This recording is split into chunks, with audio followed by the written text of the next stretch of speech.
제4회 사랑의 7시간 4월 24일 일요일 오전 11시부터 오후 6시까지 딴지 마켓에서 파는 제품들을 파격적인 가격으로 볼 수 있다.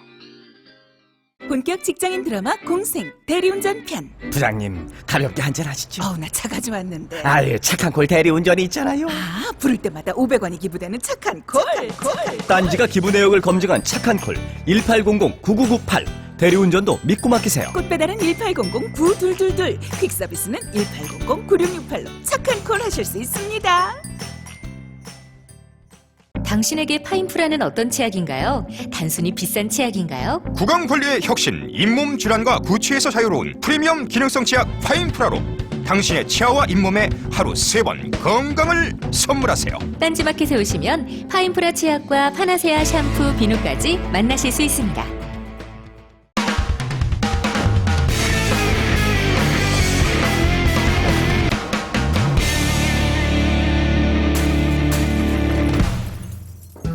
안녕하세요. 김호준의 파파이스 제94회 시작하겠습니다.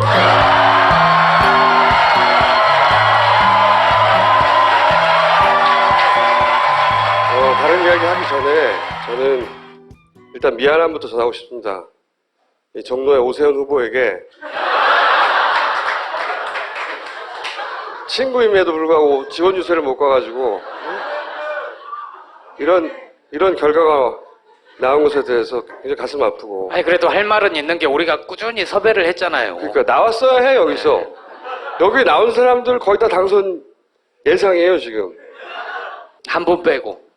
황창호 후보. 하지만 우리가 이것은 당선된다면 기적일 것이라고 했던 박주민 후보가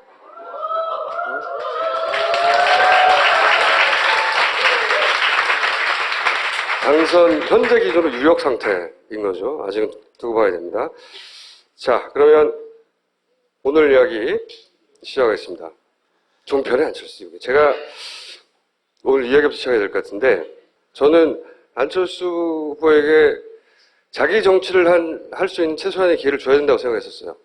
좋든 싫든. 왜냐하면 우리는 정치를 너무 쉽게 버리는 전통도 있고. 안철수 대표는 그렇게 생각 안 할걸요? 뭐 저한테 고마움을 안 느끼겠지만 안철수 등장 초기에 분명히 야권에 기여한 바가 있습니다. 그래서 자기 정치할 최소한의 기회를 줘야 된다고 생각해 왔는데, 근데 이번 총선을 기점으로 저는 야권 후보로서 정치인 안철수에 대한 기대는 접는다, 개인적으로. 네.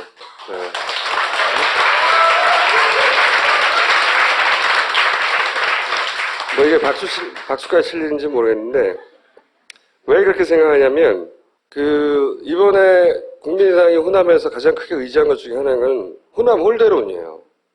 이 호남 홀대론, 물론 뭐 다른 요인들도 있어요. 하지만 이 호남 홀대론에 의지해서 호남을 결과적으로 고립시킨 것은 저는 굉장히 반역사적이라고 생각합니다.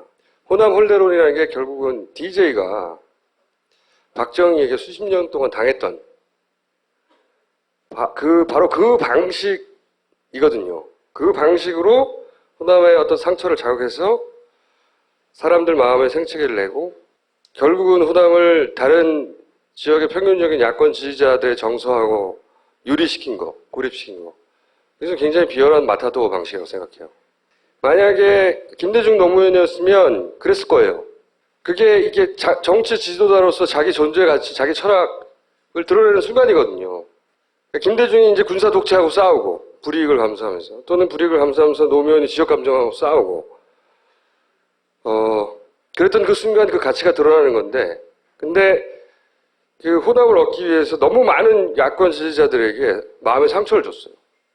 그러니까 눈앞에 이익이 당장에 커도 이게 넘지 말아야 할 선이 있는 거거든요. 저는 그 선을 넘었다고 생각해요. 탈당하고 막 창당도 하고 서로 막 없어지라고 싸우고 그럴 수는 있어요. 그럴 수는 있는데 우리 현대사나 정치사를 안다면 그 선을 넘어서는 안 된다. 그리고 그 욕망을 부추긴 것이 바로 이 새누리당의 전략이었거든요. 기본적으로. 종편에서는 끊임없이, 종편을 잘 안 보시겠지만 이 세대 분들은, 저는 종편을 잘 봅니다. 끊임없이 안철수 띄우기를 했어요. 처음부터. 그리고 그러니까 너무 띄워지다 보니까 새누리표까지 갉아먹은 그렇죠. 거예요. 이번 새누리가 과반을 얻지 못한다면 이건 새누리의 자충수이기도 하죠. 종편을 보는 그 보수 지지층, 노년층들이 안철수 좋은 사람인가 봐 하고 많이 넘어갔어요. 이번에 막판에 진짜로. 나중에 여론조사 결과치를 보시면 알겠지만은, 그러니까 총선 기간 동안 발표 금지된 기간에 조사를 보시면 알겠지만 새누리가 빠지는 만큼 정확하게 국민의당이 올라갑니다. 그리고 김무성이 빠지는 만큼 안철수가 올라가고요. 실제로 응원도 많이 했고요. 김무성도 직접 이런 말 많이 했죠. 종북 세력 아니라고. 괜찮다고. 안철수는 괜찮아. 표 줘도 돼. 이런 얘기 굉장히 많이 했어요. 김무성 대표는 마이크 잡고 안철수를 찍어야 된다고도 얘기했잖아요. 실제로. 그게 새누리당의 전략이었단 말이죠, 진짜. 왜냐하면 영남표는 튼튼해. 수도권에서는 갈라져. 호남을 국민당이 가져가면 야권이 분열돼. 이게 승리 방정식이었어요. 대선에서 그래서 이쪽 키우고 저쪽 키워서 예전에 김영삼, 김대중의 분열처럼, 최근에는 김국현의 분열처럼, 정동영 김국현의 그렇게 분리하면 필승한다. 이것이 이번에 총선 전략이었단 말이죠. 그래서 아낌없이 줬어요. 너무 줘버렸어. 심지어는 예를 들어서 일베 같은 데서도 안철수 지지해야 된다. 일베에서 적극적인. 그러면서 반대로 이제 종편에서 문재인 죽이기 혹은 호남의 어떤 정서를 자극하는 것은 정말로 줄기차게 끊임없이, 참고로 방송 몇 개 가져왔는데 보세요. 종편이 총선 직전 1, 2주 사이 했던 방송들이에요. 광주에 갈 수 있는 정치인과 광주에 못 가는 정치인. 못 가는 정치인 누가 자꾸 지금 떠오르죠? 문재인 대표 자꾸 떠오를 겁니다. 문재인 대표가 뭐 희생한 거나 양보한 거는 솔직히 깨놓고 얘기해갖고는 하나도 없다. 일각에서는 총선 승리를 위한 지원이 아니라 자기 정치를 위한 어쩔 수 없는 그런 행보가 아니냐. 다분히 좀 뭔가 기획적인 냄새가 난다. 사과하고 경청하는 게 아니라 뭔가 막 호통을 치고 막 누구 혼내는 것 같아요. 분명히 앞부분은 사과로 시작했는데요. 핵심은 제가 느껴도 봐도 저 부분에 있었던 것 같습니다. 뭔가 유권자들의 눈을 속이려다가 타이밍을 놓치다가 이제 어쩔 수 없이 마지못해 방문하게 된 것 아니냐. 이런 지적의 목소리도 나오는데 동의하시는지요? 그렇죠. 문재인 대표만큼 대선 후보에 대선에서 패배하고도 아무런 책임지는 자세 없이 바로 셀프로 대선 출마를 선언하신 분 없습니다. 돌아가신 분 모시고 나오고 아버지 팔고 전직 대통령 팔고 이런 어떤 폭군에 가까운 부역했던 그런 인물에게 민주정당의 대표로 내세운 것은 이스라엘이 유대인을 학살했었던 그런 어떤 나치, 그런 어떤 전력자에게 당 대표직을 맡겨서 영혼을 팔아먹는 것과 뭐가 다르냐라고 하는 게 네티즌의 이야기입니다. 요게 겨우 1, 2주 사이 얘기예요. 이게 제가 1년 내내 지켜봤는데 대선 이후부터 줄곧 그랬어요. 줄곧 호남에는 반문 정서가 있다. 이 이야기의 시작은 종편에 시작된 겁니다. 반문 정서가 있다. 반문 정서가 있기 때문에 가면 안 된다. 그리고 실제 호남에서 직접 가잖아요. 그러면 이런 거시기회 이런 데가 결성돼서 갑자기 튀어나와서 호남 민심을 더 이상 왜곡하지 말라. 호남을 팔지 말라. 호남을 주머니식 동료처럼 생각한다. 그러면서 5.18 민주동지회 제가 말했죠. 지난 한 84회인가요? 호남의 5.18 그 소위 동지회 그런 세 개의 공식적 단체가 있는데 이 단체는 작년에 생긴 거예요. 5.18 20몇 년 지났는데 생긴 거라고. 근데 이런 단체의 장애라고 한 분들이 나와서 끊임없이 호남은 문재인을 싫어한다고 1년 내내 그러면서 김종인 얘기 나오면 이제 국보 이슈 아까 얘기 나온 것처럼 나치 얘기하고 그러면서 김종인 사람이 광주에 온 것은 뭐 이런 얘기하고 종편이 끊임없이 했습니다. 정말로. 그리고 이건 몽구가 이번에 광주를 따라간 거예요. 실제 왜 자기도 내려가면서 계란이라도 좀 맞을 줄 알았대요. 왜냐하면 언론에서 다 그런 분위기니까. 그래서 실제 한번 자기가 따라갔다고 하는데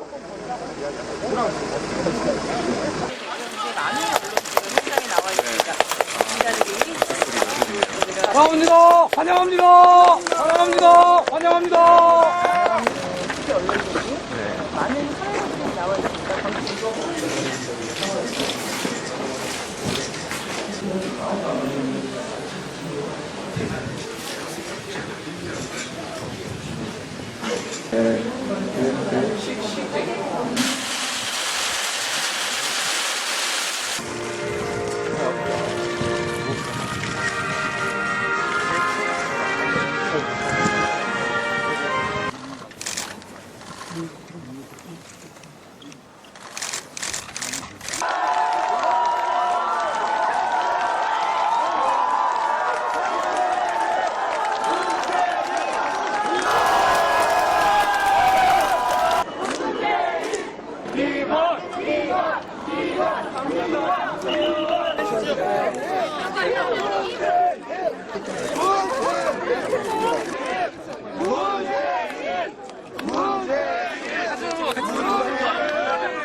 이런 건 이제 공중파에서 볼 수 없죠.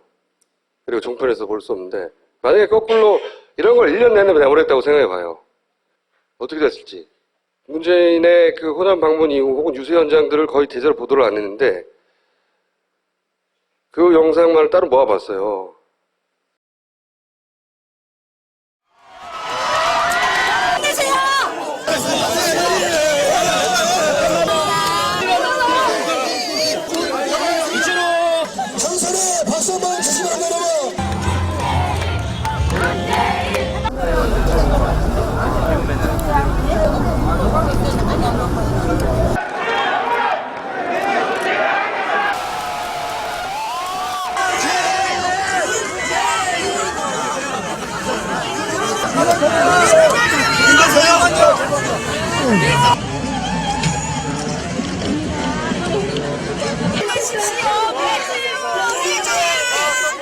끝까지 나올 수 있어.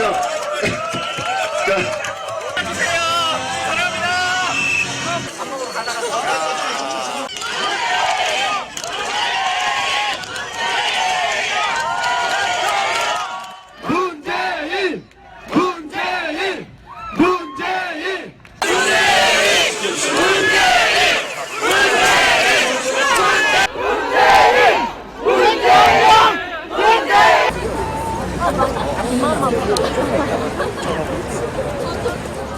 대단한 왜곡인 겁니다. 대단한 편파 방송이고. 그리고 나서 종편은 이렇게 내보내잖아요?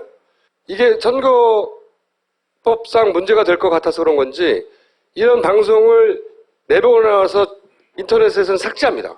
이게 총선 보도 감시연대라는 데가 있어요. 시민단체 몇 군데가 모여가지고 총선 때 제대로 보도하는지를 감시하는 연대인데, 여기서 낸 자료를 보면 예를 들어서 총선 직전 2주 동안 채널A의 직원 직설만 따진 거예요. 거기 홈페이지 가보면 원래 이게 대략 75분간의 영상이 나와야 되는 프로예요. 90분 중에 광고 빼고 못 빼고 하면. 근데 여기 보시면 3월 28일자는 3분밖에 안 남았어요, 영상이. 72분이 사라졌어요. 이것도 마찬가지고 전체 분량이 거의 다 있는 건 하루밖에 없어요. 아예 통으로 다 날아간 것도 있어요. 이렇게 해서 뭐 나치 얘기 나오고 막 이랬잖아요. 정말로 편파적인 방송들, 이런 방송들은 방송 내용을 삭제합니다. 해놓고 나서. 없어요. 홈페이지 가면. 방송은 해놓고 증거는 안 남기는 거예요. 그래서 인터넷 찾아보려면 없어요. 사실 그거 캡처해가지고 또 예를 들어서 그 진보적인 그 야권 지지자들이 화나서 막 돌릴 수도 있잖아요. 캡처를 할 수가 없어. 나처럼 실시간으로 안 보면. 응? 없어, 자료가. 찾으려고 해도. 그래서 이번 총선에는 그나마 이분들이 노력해서 이걸 잡아낸 거고요. 나머지는 기억 속에 있는 겁니다. 그래서 저는 앞으로는 향후 이 종편 시민 모니터링단을 상시로 만들어서 민병과 함께 족족이 고소를 해버려야 되겠다, 앞으로.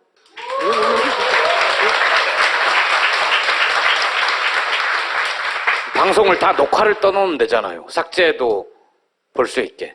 그러니까 매일 전체를 다 녹화해야 되는 거예요, 그러면. 언제 그걸 다 해, 씨발. 누가 해? 그래서 아예 단을 만들고 자동으로 저장되게 어딘가, 인터넷 어딘가 저장시켜 놓고, 다 함께 문제점을 찾아가지고 누구나 다시 보기를 하게 한 다음에 그럼 족족이 다 고소를 해버리겠어요. 자, 이건 언론조사 얘기를 좀 이따 할 텐데, 여론조사를 통해서도 이런 조작, 그러니까 그 사람의 마음 혹은 민심 혹은 평균적인 정서를 왜곡하거나 한쪽으로 몰아가려는 노력을 끊임없이 하거든요. 그 중에 종편이 호남을 상대로는 종편만으로는 성공하지 못했을 거예요. 그런데 그걸 받아주는 세력이 있었던 거예요. 그래서 저는 국민당의 호남의 사실상 석권이 슬프다고 생각합니다. 굉장히. 이건 굉장히 슬픈 일인 게 이게 그런 상처, 뭐 배신감 혹은 증오 이걸 자극한 거거든요. 그러니까 외부의 나쁜 힘, 종편과 새누리당 이런 기획 그걸 내부의 나쁜 힘이 받았어요. 그래서 결합을 해버린 거야. 그래서 호남과 다른 지역의 야권 지지자의 평균 민심을 경멸시켜버렸어요. 분리시켜고. 그래서 호남이 고립됐어. 이 결과로 야권의 평균적인 지지자들이 호남에 대한 원망을 만들게 됩니다. 이렇게 되면. 과거의 대구에 대한 원망을 가지는 것처럼. 그리고 호남이 가졌던 어떤 상징적인 이 야권에서 미래 지도자를 만들어내는 상징적인 힘, 이걸 상실하게 되는 거예요. 그 사람들의 욕심 때문에, 그걸 받아준 호남의 기득 정치인들 때문에 저는 이런 상처는 정말 오래 간다고 생각해요. 왜냐하면 사람은 자기의 선택을 나중에는 정당화가 돼 있거든요. 사실이 아니더라도 점점. 생각해보세요. 이번에 그 영남에서 민주당 후보들이 약진하는 부분들이 있잖아요. 영남의 그 지역 정서를 자극해서 그것이 조금씩 사그라드는데 수십 년이 걸렸어요. 그렇잖아요? 그럼 호남에서 이렇게 만들어진 이런 정선을 해체해 나가는데 또 오랜 시간이 걸릴 겁니다. 오랫동안.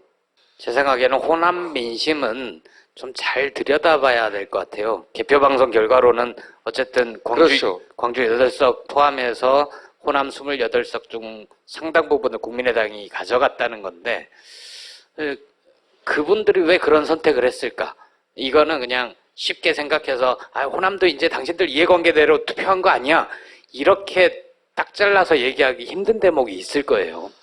그래서 저도 동의하는데 이건 한 축만 보는 것이죠. 그 나쁜 힘과 그 힘을 받은 또 나쁜 내부의 힘. 그 외에 그럼 더민주당은 뭐 잘하고 다 잘했는데 그것도 아니에요, 물론. 예를 들어서 더민주 지도부의 호남 전략 실패는 첫 번째는 호남 그 여론조사 발표 금지 기간 동안의 출렁이는 걸 보면 김종인 의원 파동 혹은 정청래 컷오프 이럴 때 푹 떨어집니다. 엄청나게. 그리고 광주에서 공천의 실패 이것도 굉장히 많이 얘기합니다. 어떤 실패냐고 말을 하자면 전부 다 신의를 했는데 그러니까 이제 어떻게 받아들이냐면 아니 바꾸더라도 호남 그러니까 이 광주의 상징적으로 생각한다면 중량감 있는 신인을 데리고 와야지 누가 누군지도 모르는 그래서 문재인 보고 막 대선 불출마 선언하라고 하는 삼보일비 하다가 몇 시간 만에 다 무릎 아파서 들어간 사람 있잖아요. 그러니까 중요하게 생각하지 않는다고 생각해버린 거예요. 이런 이미 기저에 깔려있는 그런 홀대론의 공격이 거 봐라 하는 게 되는 거죠. 그것을 동의하지 않는 사람들조차 그 반박할 힘을 잃는 거지. 그러면서 이제 또 하나는 이 생놀이가 만들어 놓은 종편이 짜놓은 프레임이 있어요. 문재인은 호남 방문하면 도움이 안 된다. 가지 말라고 하는 게 오랫동안 민주당 지지자 지도부들의 판단이었어요. 총선 전략이었다고 가지 말라고 호남에. 끊임없이 가려고 하는데 끊임없이 못 가겠어요. 그런데 그래서 실기했죠. 방문 실기. 그 발표 여론조사 발표 금지 기간이어서 발표가 안 됐지만 문재인 방문한 그 시점에 지지율이 민주당 지지율이 확 꺾여서 올라갑니다. 5%에서 7% 정도. 진작에 갔어야 되는 거예요. 하지만 그때는 이미 격차가 벌어져서 5% 10% 가지고 만회가 안 되는 수준이 도달한 거예요. 이게 다 합쳐진 거이기도 해요.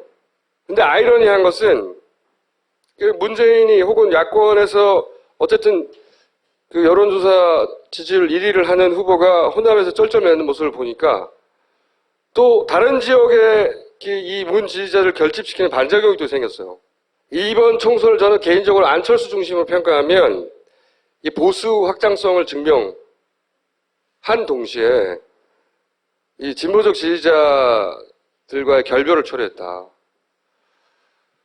제가 보기에는 안철수 그 대표가 대권을 잡는 방법은 새누리당에 가는 겁니다. 아이러니하게도 그렇게 됐어요. 욕하는 게 아니라 너무 빠른 얘기니까 그거 좀 이따 그렇죠. 하고요. 가라는 얘기가 아니라 저는 그렇지 않으면 안철수 대표가 대통령이 되기 굉장히 어렵게 됐다고 생각합니다. 본인은 대성공이라고 생각하겠지만 지금 아니에요. 예전에 안철수 현상을 만들었던 사람들과 지금 현재 안철수를 지지하는 사람이 완전히 별개가 돼버린 거죠. 그때 지지했던 사람들은 다 떨어져 나갔어요. 상당수. 사실 대선 레벨에서의 확장성을 안철수 대표가 말하려면 영남에서 자기 이름으로 한 사람이라도 당선시켜야 되는 거예요. 이제 앞으로 대선 전국은 아수라장이 될 것이다. 그렇게 예상이 됩니다, 저는.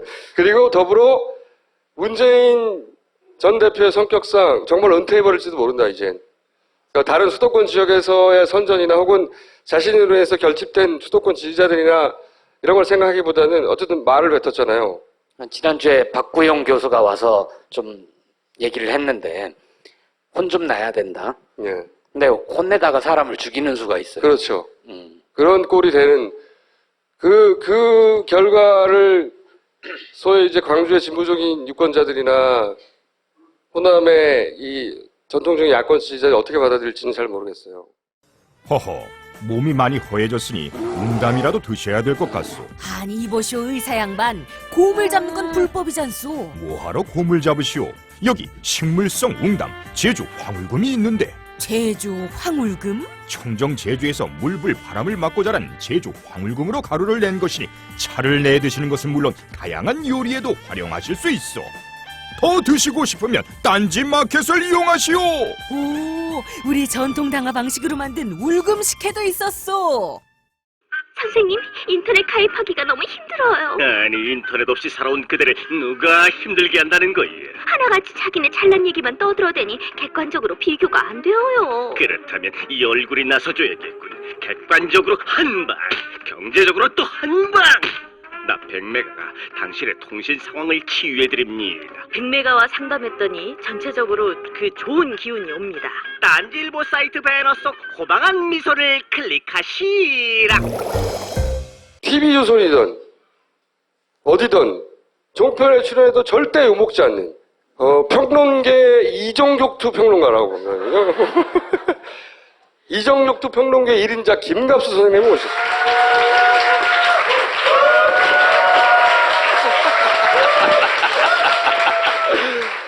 어제 저희가 처음 모실 때만 하더라도 자기는 지금 초우울 모두이기 때문에 다들 이민가야 하며 본인은 빨리 나이가 많아서 빨리 죽는 게 위안이다. 가슴이 터지는 줄 알았습니다. 몇 달 동안 복장이 터져서 죽어버리고 싶었어요. 길을 가는데 눈물이 치솟았어요. 눈물이라고. 어젯밤에는 내가 이 지역구동에서 나오는 길은 나이가 많으니까 빨리 죽는 수밖에 없다. 내 아들은 아직 어리니까 너 빨리 이민 가라. 다시는 이 땅에 돌아오지 마라. 쳐다도 보지 마라. 이런 마음이었습니다. 그러나 오늘은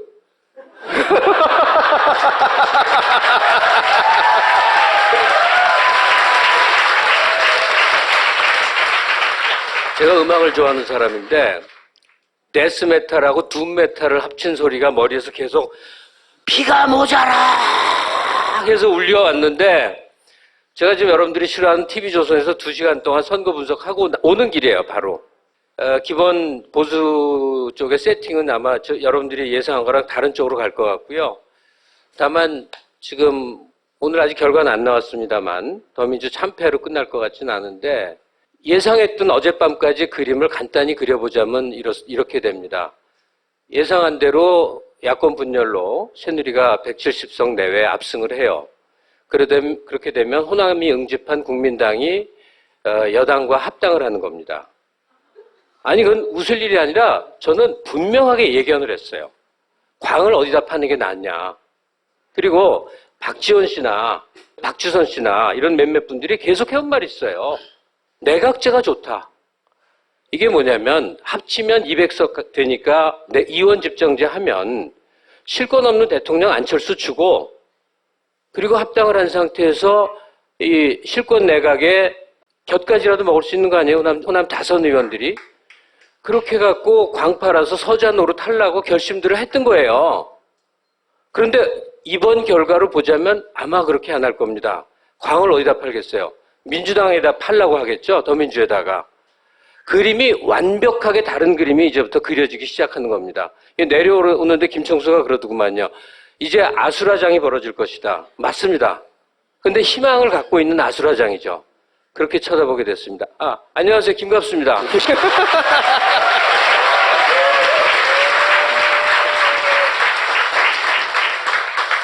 이제 제가 보기엔 앞으로 벌어질 일 몇 가지 중에 하나가 이제 이 호남 민심을 어떻게 해석할 것인가. 이것이 정말 그 문제에 대한 비토인 것인가, 아니면 회초리 수준인 것인가, 안철수에 대한 적극적인 지지인 것인가, 이런 해석들 많이 나올 것이고, 또 하나가 문재인 은퇴하느냐 마느냐. 이건 이제 보수 언론에서 끊임없이 공격하겠죠. 네. 그것도 나올 것이고. 그리고 말씀하신 저는 그 개헌 이야기도 꼭 나올 거라고 봐요. 개헌을 던지면 민주당과 그리고 국민당은 갈라지게 돼 있어요. 국민의당은 절대 내각제 개헌에 찬성하지 않을걸요? 왜냐하면 대통령 되고 싶은 사람이 있으니까. 그러니까 지금 바뀌었어요. 네. 그러니까 그래도 던질 거라고 봐요, 저는. 기본적으로. Anyway, 그 중에서 제가 이제 그 의견을 여쭤보고 싶은 거는 이정격투기의 1인자, 평론 이정격투기의 1인자. 사실 이 TV조선에 유일하게 나가서 나는 친노라고 선언하고 끊임없이 그 문재인 지지 발언을 하는 유일한 평론가이며 종편에 그렇게 많이 나가는데 욕을 안 먹는 유일한 평론가이며 아무데나 막 나가는 살림에는 도움이 되시겠어요?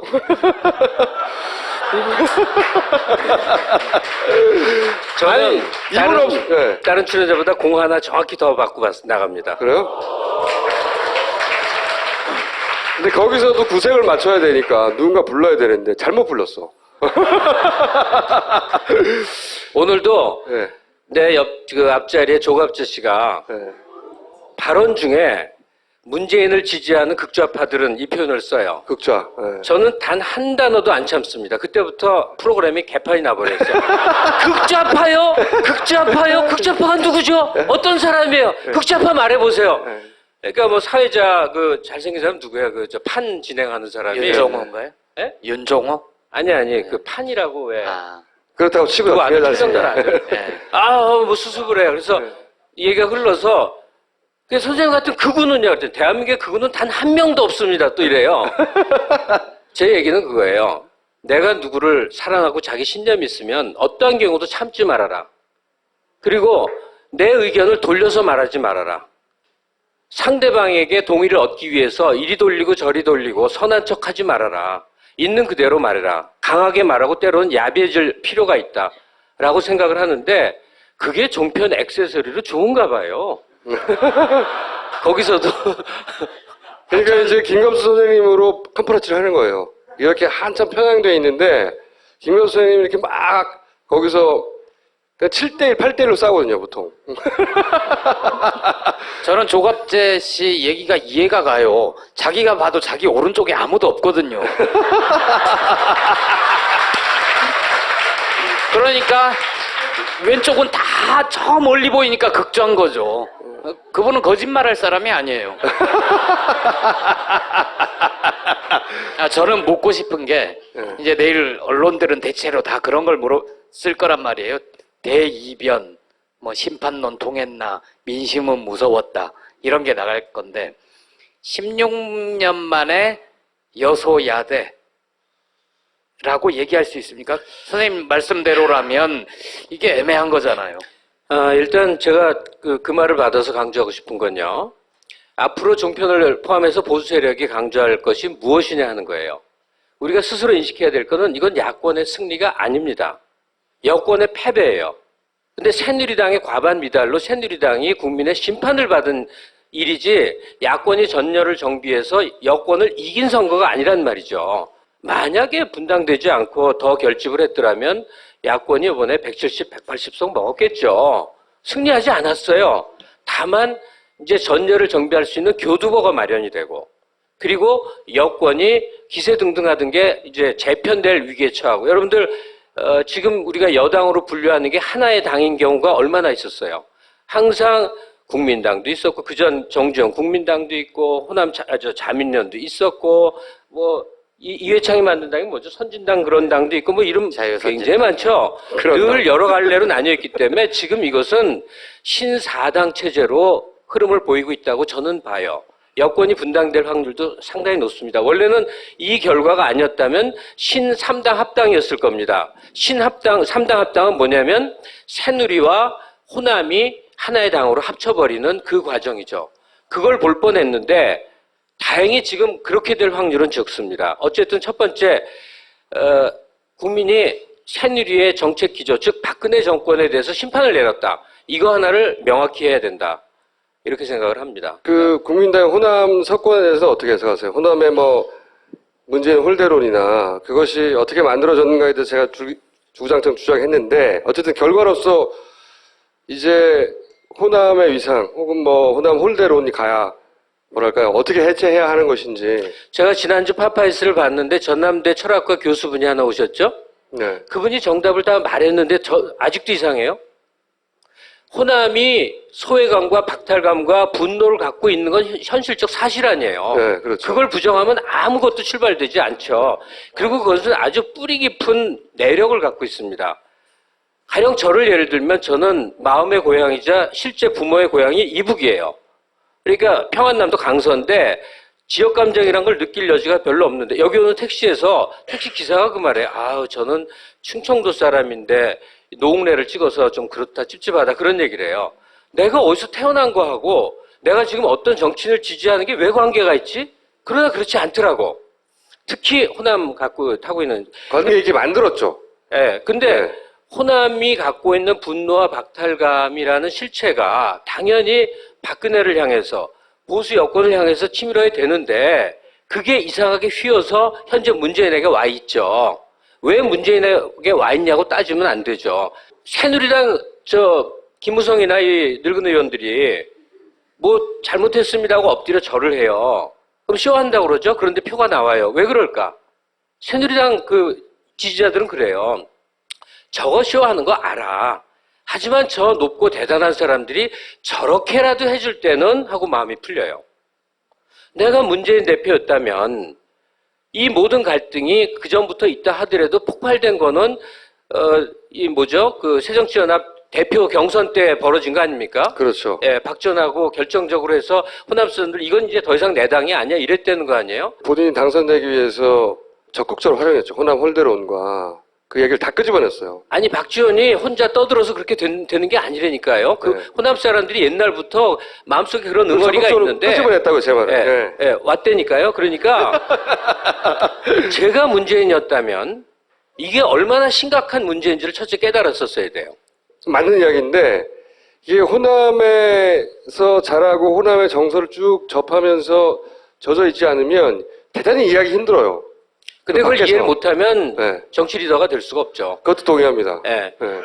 아니 그래서 문재인 대표가 당 대표를 어렵게 된 다음에 제일 먼저 했어야 될 일은 양산의 집을 팔고 광주로 이사를 왔어야 돼요.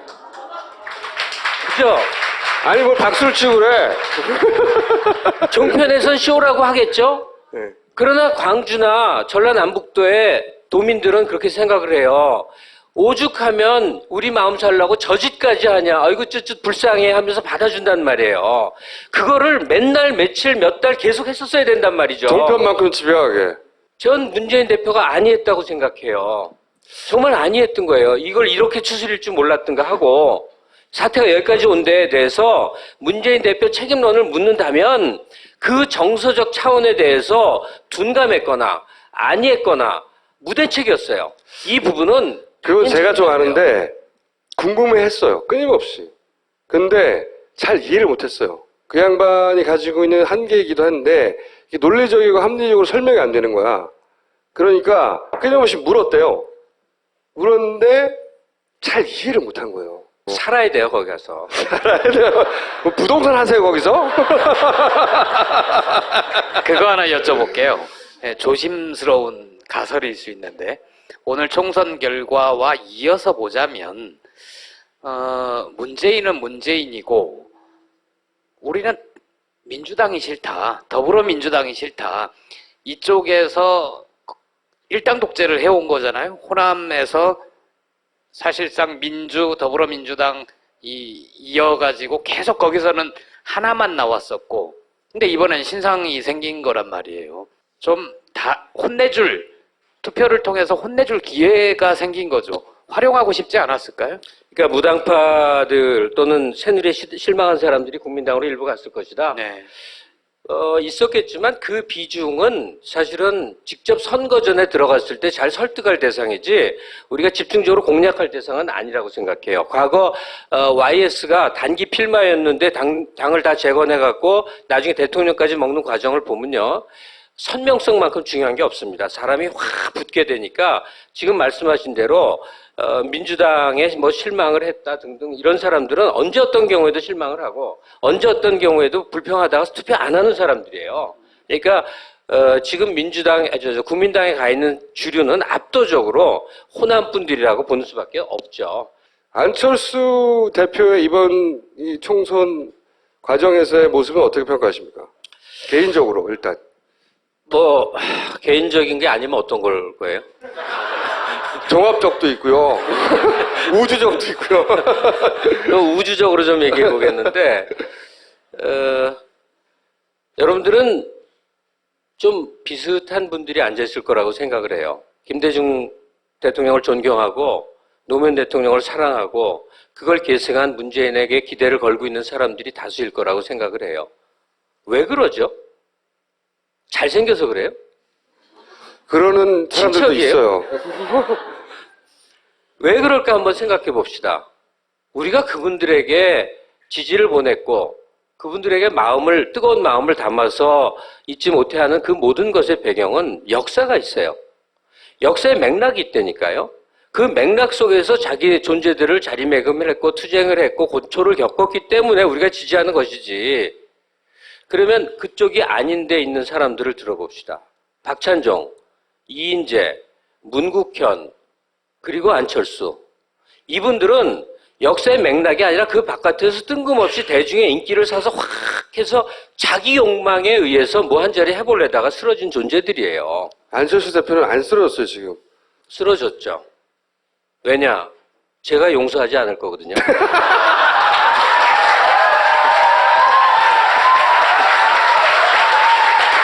절대로 용서하지 않습니다. 절대로. 다음 총선에서 김갑수 씨 출마 선언을 미리 들으셨어요? 출마 얘기를 몇 번 들었는데 정말 웃겨요. 내가 그렇게 좋은 사람인 줄 아세요? 국회의원을 한다는 건 내 사생활을 다 포기하는 거예요. 그리고 지금이 돈도 더 잘 벌어요. 여자도 슬금슬금 만나도 뭐라고 안 해요. 내가 미쳤냐고. 왜 국회의원을 해? 만약에 그런 거 방송으로 막 얘기해도 돼요? 괜찮아요. 죽어도 해야 되는 게 도리면 하겠지만 그게 좋은 일이라면 전 절대로 안 합니다. 첫째, 모르는 사람하고 악수를 하는 짓을 왜 하냐고. 난 그건 너무 싫어요.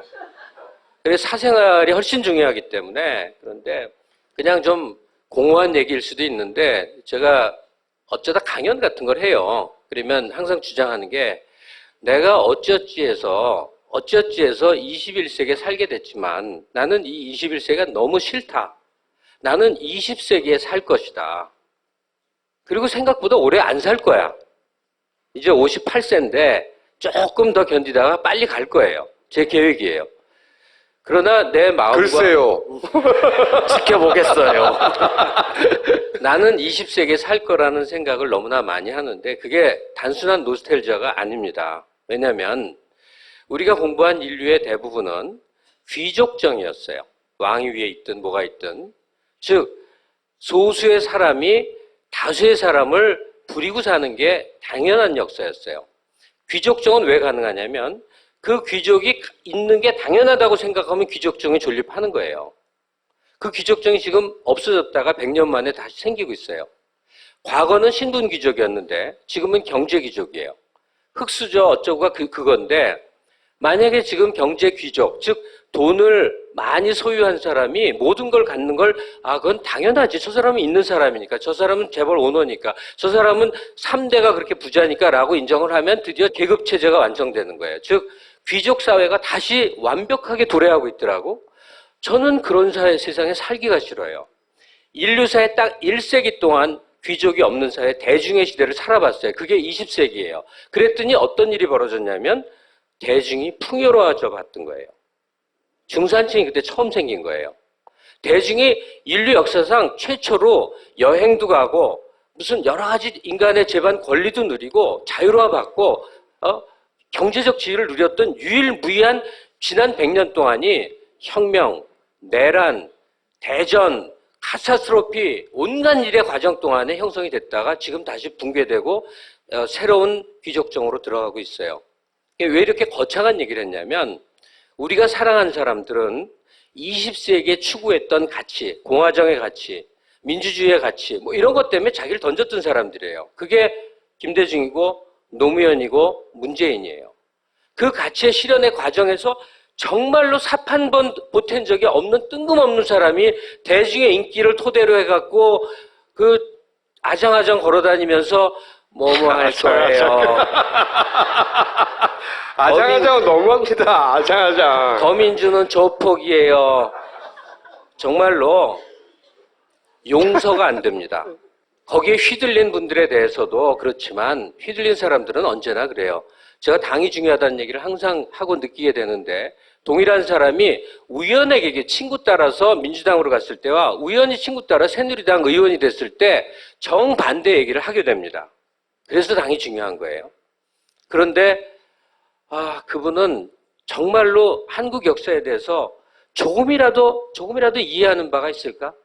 자기가 정치인이 돼서 무엇을 할지에 대해서 정말로 고민해 본 바가 있었을까? 이 정도면 더민주에게 좋은 결과가 나오는 거예요. 이 정도면. 물론 만약에 분당이 되지 않았고 뭐 이렇게 했다면 사실 과반을 차지할 수도 있었을 거라고 보는데 지금 와서 생각해 보면. 근데 이제 호남에서 본인이 호남이 지지하지 않는 후보가 대선을 승리할 수 없다고 말을 했고, 그리고 어쨌든 호남의 결과는 국민당의 압승으로 끝나갈 것 같고, 이 시점에서 문재인 전 대표가 선택할 수 있는 건 그렇지만 다른 데에서 이겼잖아 라고 말하는 건 본인 성격도 아니란 말이죠. 일단 예상을 어떻게 하십니까? 예상을. 일단 답을 말했잖아요. 이사 가시라고. 늦게라도. 아무 말도 안 하고 이사 가요 그냥? 그거죠. 이사 가는 게 정계 은퇴나 대선. 대선을 어떻게 하실 것입니까? 이사 가려고 합니다. 하여간 원하지 않은 폭격을 인생살이 중에 맞게 돼요. 사실 호남은요 좀 못 사는 것 때문에 분해하지 않아요. 못 사는 게 원통하긴 해도 제일 분해하는 건 멸시받는 거예요. 호남 멸시가 가장 심각한 건데 한 번도 그래 본 적이 없는 문재인에게 그 화살이 이제 돌아왔죠. 사실 억울한 점이 분명히 있긴 있어요. 억울한 정도가 아니죠. 왜냐하면 문재인이나 노무현 세력이야말로 영남에서 빨갱이 소리 들어가면서 아니 김대중을 지지해야 된다고 그때 빨갱이 소리 들었거든요. 그때 당시에 호남 혹은 김대중을 지지하는 것은 요즘 젊은 분들은 잘 모르시겠지만 김대중과 빨갱이는 동의어였어요. 근데 김어준 총수가 저럴 때는 참 내가 보기에 어리석어 봬요. 문재인에게 더 씌워진 호남 홀대를 호남에 있는 장사미사 동네 아저씨 아줌마들이 그거 억울한 누명이라는 거 모를 줄 아세요? 다 압니다. 호남 동네 사람들 다 알아요. 그러나 억하심정이라는 게 있어요. 그렇게 푸는 겁니다. 그렇기 때문에 문제는 더 죽도록 맞는 수밖에 없어요. 나중을 위해서는 죽도록 맞아야 돼요. 저것도 맞는 부분도 있고 또 틀린 부분도 있다고 생각해요. 그렇게 생각하지 않는 사람이 존재하는데 그 사람을 존재하지 않는 것처럼 만드는 거예요. 이 해명하지 말라니까요. 예? 문재인에게 더 씌워진 호남 홀대론이 사실이 아닙니다라고 설명하지 말라고. 그건 동의해요. 그건 정서의 문제니까. 말고. 근데 그냥 제 말은 가만히 있어야 된다는 얘기예요. 제 말은 뭐냐면 그렇게 생각하지 않는 사람이 분명히 존재하거든요. 그렇게 생각하는 사람도 존재해요. 그렇게 생각하지 않는 사람이 이만큼이나 존재하는 걸 안 보이게 만드는 게 프레임의 힘이라고. 그게 언론을 장악한 자들의 힘이고. 김어준 총수. 네. 노조를 파괴하는 법이 있어요. 노동조합을 귀찮아서 사장들이 파괴시키는 전략이 있습니다. 제 1번이 뭔지 아세요? 노조를 파괴하는 법. 분열시키는 거죠. 그건 굉장히 어려워요.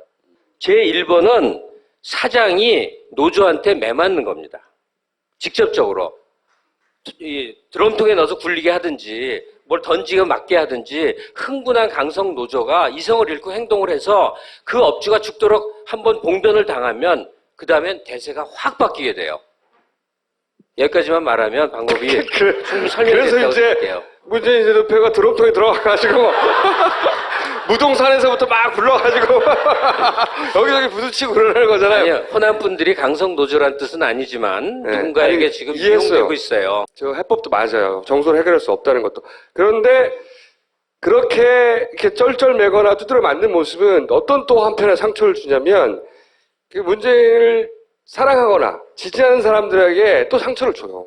근데 호남에도 분명히 그런 분들이 많이 있어요. 존재하지 않는 것처럼 굴어서면 안 된다는 거지. 호남 전체를 하나의 그런 상처받은 그 문재인을 때리고 싶은 사람의 덩어리를 보면 안 되는 거거든요. 그것도 큰 오류거든요. 그렇게 되면. 그런데 문재인을 지지하는 사람들을 과소평가해서는 안 됩니다.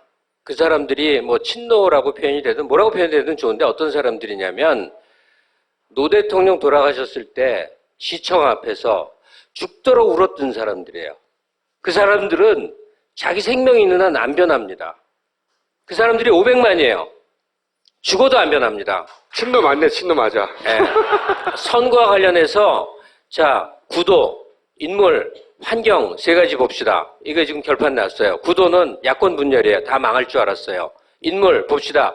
여권은 리더가 없는 그러면서 그래서는 안 되는 대통령 선거거든. 박근혜가 대통령 이번 선거에 개입한 것이 아주 치명적인 문제였다고 생각을 해요. 인물 야권은 압도적인 대선 후보 지지율을 가진 자원이 있었어요. 환경, 경제가 무지하게 나빴는데 감췄지만 사람들 생활 속에 있는 건데 어떻게 감추냔 말이에요. 여러분들 제가 50 때 저렇게 나쁜 놈들이 대통령을 하고 국사를 좌우하는데 왜 시민들이 가만히 있지? 정말로 이해를 못했다가 세월이 지나서 깨달았다니까요. 왜 시민들이 민정당에 표를 찍었게요? 살기가 괜찮았던 거예요. 사람들은 경제 변수에 좌우됩니다. 지금 야권이 선거운동을 잘해서 그래서 희망을 보이게 된 것 같아요? 전혀 아닙니다. 선거운동 하는 거 보면 맨날 춤춰요. 모여서 춤춘다고 표를 주냐고. 그런데 좌우간 울 수는 없잖아. 좌우간 새누리가 개박살이 났어요. 이유는 단 하나예요. 살기가 너무 힘든 거예요. 앞으로 희망도 없고 이대로 가면 더 나빠질 것 같은 거예요. 사람들은 본능적으로 알거든. 그 결과물이거든요. 자, 문제는 그 환경 속에 있어요. 경제 앞으로 어떻게 될 것 같죠? 아마 굉장히 더 나빠질 겁니다. 거의 이렇게 지금은 이런 거죠. 이렇게 벼랑이 있는데 벼랑으로 굴르기 전에 이렇게 야권이나 진보 인사들이 막 매달려서 막 막고 있는데 벼랑으로 막 가는 중이에요. 아마 굴러 떨어질 것 같아요. 아마 정말 미중이에요. 우리는 성공 시대를 30년 사니까 맨날 잘 될 줄 아는데 망한 나라의 사례를 열심히 보세요. 멕시코, 아르헨티나, 필리핀 맨날 얘기하지 않습니까? 우리 망할 거거든요. 진짜로 망할 거예요. 이미 망했는데 그 여진으로 조금 버티는 거예요. 누가 맞나 봅시다. 우린 이미 망했어요. 문 닫아라! 그 말씀 중에 새누리당이 망했다고 하는데 사실 그거는 출구조사 결과를 보고 말씀하시는 거잖아요. 망했죠. 우리나라는 망했을지 몰라도 새누리는 망하지 않았죠. 저는 이렇게 보는데 일단 박근혜 대통령 레임덕이 왔죠. 박근혜 대통령이 내리 꼽았는데 그것 때문에 선거 망쳤죠. 그러면 박근혜 대통령 반대쪽에 누가 있죠? 김무성 이 비박들이 존재해요. 비박이 한 덩어리일까요? 혹은 김무성 대표가 지도력을 발휘할 수 있을까요? 거기는 지금 완전히 아수라장에 들어선 거죠. 누가 그걸 수습할까요? 박근혜 대통령이 지금 새누리당을 수습해서 일관되게 끌고 갈 수 있을까요? 그 반대일까요? 거기는 지금은 당분간은 안오미 상태겠죠. 그냥 본론 하고 싶었던 얘기를 바로 끝내도 될까요? 네, 그럼. 네. 그러니까 문제는 저쪽은 신경 쓰지 마시고. 제가 좀 바쁩니다. 여기 저쪽을 봐주세요. 처음에는 이제 박근혜 심판이라는 것을 우리는 떠드는 사람들이 돼야 된다. 이 생각을 좀 많이 했어요. 근데 사람들이 역시 짜릿한 걸로 갑니다. 그러니까 문재인 대 안철수의 쟁패를 종편의 먹잇감으로 삼을 것 같아요. 계속 그 얘기가 나올 겁니다. 맨날 며칠 나올 거예요. 그리고 문재인의 은퇴 얘기에 대해서 분명히 이제 푸시를 하겠죠. 당신 은퇴한다고 하지 않았느냐 이렇게 할 거예요. 그러니까 제가 보기에는 은퇴를 해야 된다고 믿어요. 그냥 평당원이 되고 정치 일선의 모습을 보이지 않는 거죠. 그러면 뭘 하고 있느냐? 이사부터 가고 나서. 이사. 네. 이사는 좀 가셨으면 좋겠는데. 예. 그냥 아주 짧게 결론부터 얘기하자면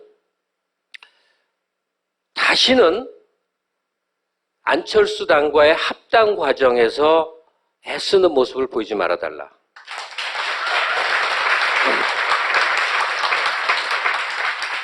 지난 대선 때 문재인 후보가 후보도 아니라 안 할래? 그럼 관도. 그러고 밀고 나갔어도 과정은 똑같았고 결국 단일 후보가 돼서 대선을 먹었다고 저는 생각해요.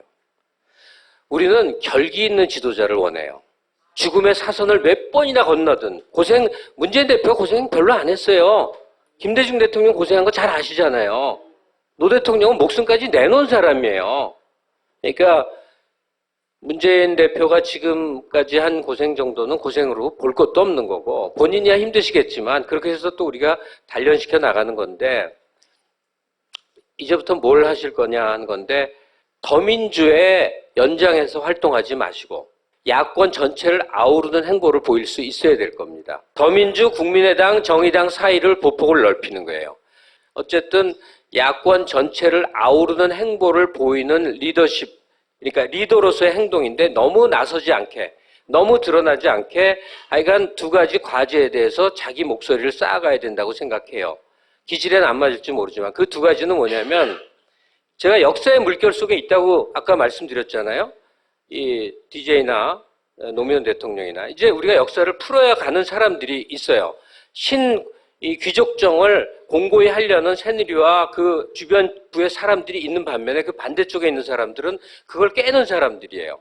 그래서 공화정을 완성시키고자 애쓰는 사람들이에요. 그 과제 두 가지가 하나는 재벌 해체일 겁니다. 한국 사회 모든 모순의 출발점이 재벌이 4세 경영까지 내려오면서 그 집안 친척이 많아져서 산업의 모든 부분을 다 잡아먹어서 지금 우리는 망그러지고 있는 거거든요. 사실은 굉장히 보수적인 이 철학을 가진 사람들도 재벌 해체를 얘기를 합니다. 재벌이라는 지금의 선단 구조는 해체가 돼야 되는데 누군가 적극적으로 나서서 정치적으로 를 풀어야 됩니다. 또 하나는 남북관계 복원입니다. 이거는 한 발만 디뎌도 종북 소리 들을 거예요. 종북 소리 들어도 돼요. 그리고 그 과정에서 문재인 대표 감옥살이 좀 해도 돼요. 그래도 된다니까. 하여간 남북관계 복원과 재벌 해체 두 과정의 이론적이고 실천적인 모습을 야당 전권을 아울러서 행동화하는 과정을 문재인 대표가 온몸을 던져서 보여주길 바랍니다. 나는 왜 돼지털인지 모르겠어. 원숭이 털도 만만찮게 부시시해. 허허, 나처럼 머리를 밀래도 밀지 말고 빗그린 헤어 에센스를 써봐. 저팔계의 털도 손오공의 털도 케어해주는 한 방울의 기적, 끈적임 없이 볼륨과 윤기를 살려줍니다. 빗그린 데미지 케어 헤어 에센스. 딴지마켓에서 만나실 수 있습니다. 겉보기엔 평범한 게임 아카데미. 그런데 말입니다. 제보는 충격적이었습니다. 열심히 안 하면은 내쫓아진 애들도 있다. 공부를 시키는 건지 감금을 시키는 건지 모르겠는데 너무 가혹한 그곳의 시스템. 원장을 만나봐야겠습니다. 다들 집에 가면 공부는 안 하잖아요. 실력을 높이기 위해서는 저희는 좀 강제로. 유별난 책임감으로 가르치는 학원. 주신 게임 아카데미. 판단은 여러분의 몫입니다. 한 달 후 불만족 시 수강료를 전액 환불합니다. 왔다!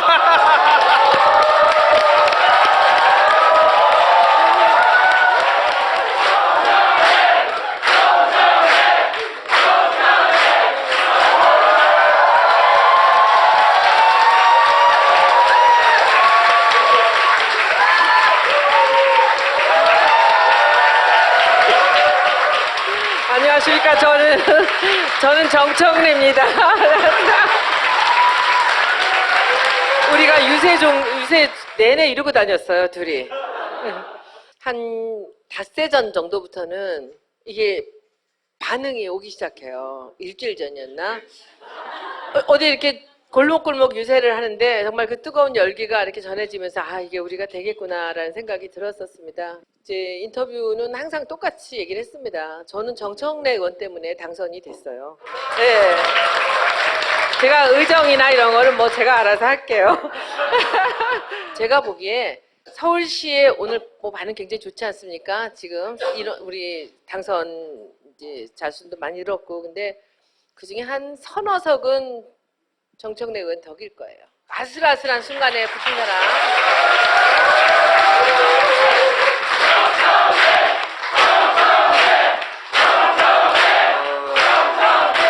그리고 이번 선거에 그 청년의 투표율이 늘은 거 여러분들 아시죠? 20대, 30대. 그건 100% 정청래 덕이에요. 맞아요.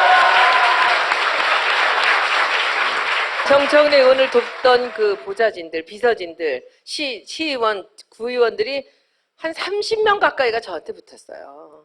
제가 안 될 수가 없었습니다.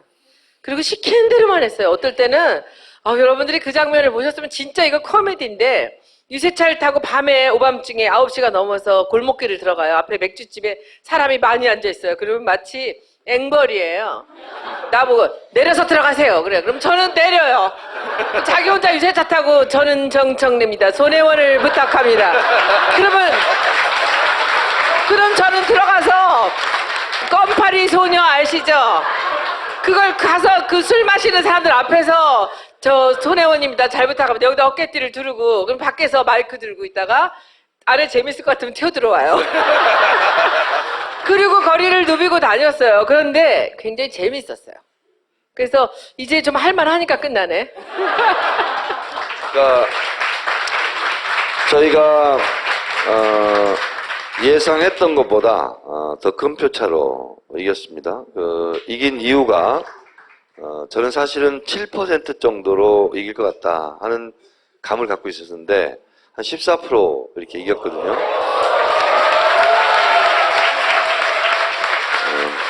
참고로 4년 전에 제가 이겼던 것은 17% 차이로 이겼습니다. 아니야, 이거 얘기해야 돼요. 이게 넘어가면 안 돼요. 이번에 3번 당이 15% 가져갔어요. 그리고 무소속이 3.5% 가져갔어요. 17% 다 까먹었어요, 거기서. 그리고 15% 이겼다니까. 네.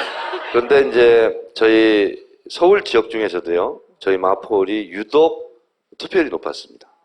63.2%. 저는 선거를 많이 치러봤고 사실 선거 전문가라고 할 수 있거든요. 어떻게 하면 유권자의 마음을 움직이고 이런 걸 제가 알아요. 아는데 아무것도 모르고 왔잖아요. 그런데 이게 이렇게 크게 이기고 이 마포구에서 저한테 지지율이 높았다는 것은 손혜원한테 안 갈 가능성이 더 많다는 거거든요. 근데 그거를 시키는 데 다 했어요. 손혜원이니까 승리가 가능했다. 저는 이렇게 정리하고 싶습니다. 제가 하나 여쭤볼 게 있는데, 정청래 의원님은 워낙 선거를 많이 뛰어봤으니까. 근데 이번에 처음 뛰어보셨잖아요. 꿈에도 생각 안 해봤어요. 그러니까요. 가장 어려운 점이 뭐였어요? 하면서? 저 뭐 그렇게 어려운 점은 없었어요. 옆에 개인 지도 선생이 옆에 있었기 때문에 별로 어려운 건 없어서 시킨 대로 하면 되니까. 그리고 이제 분위기를 보면 어떻게 왜 이렇게 하려는구나라는 걸 금방금방 알겠더라고요.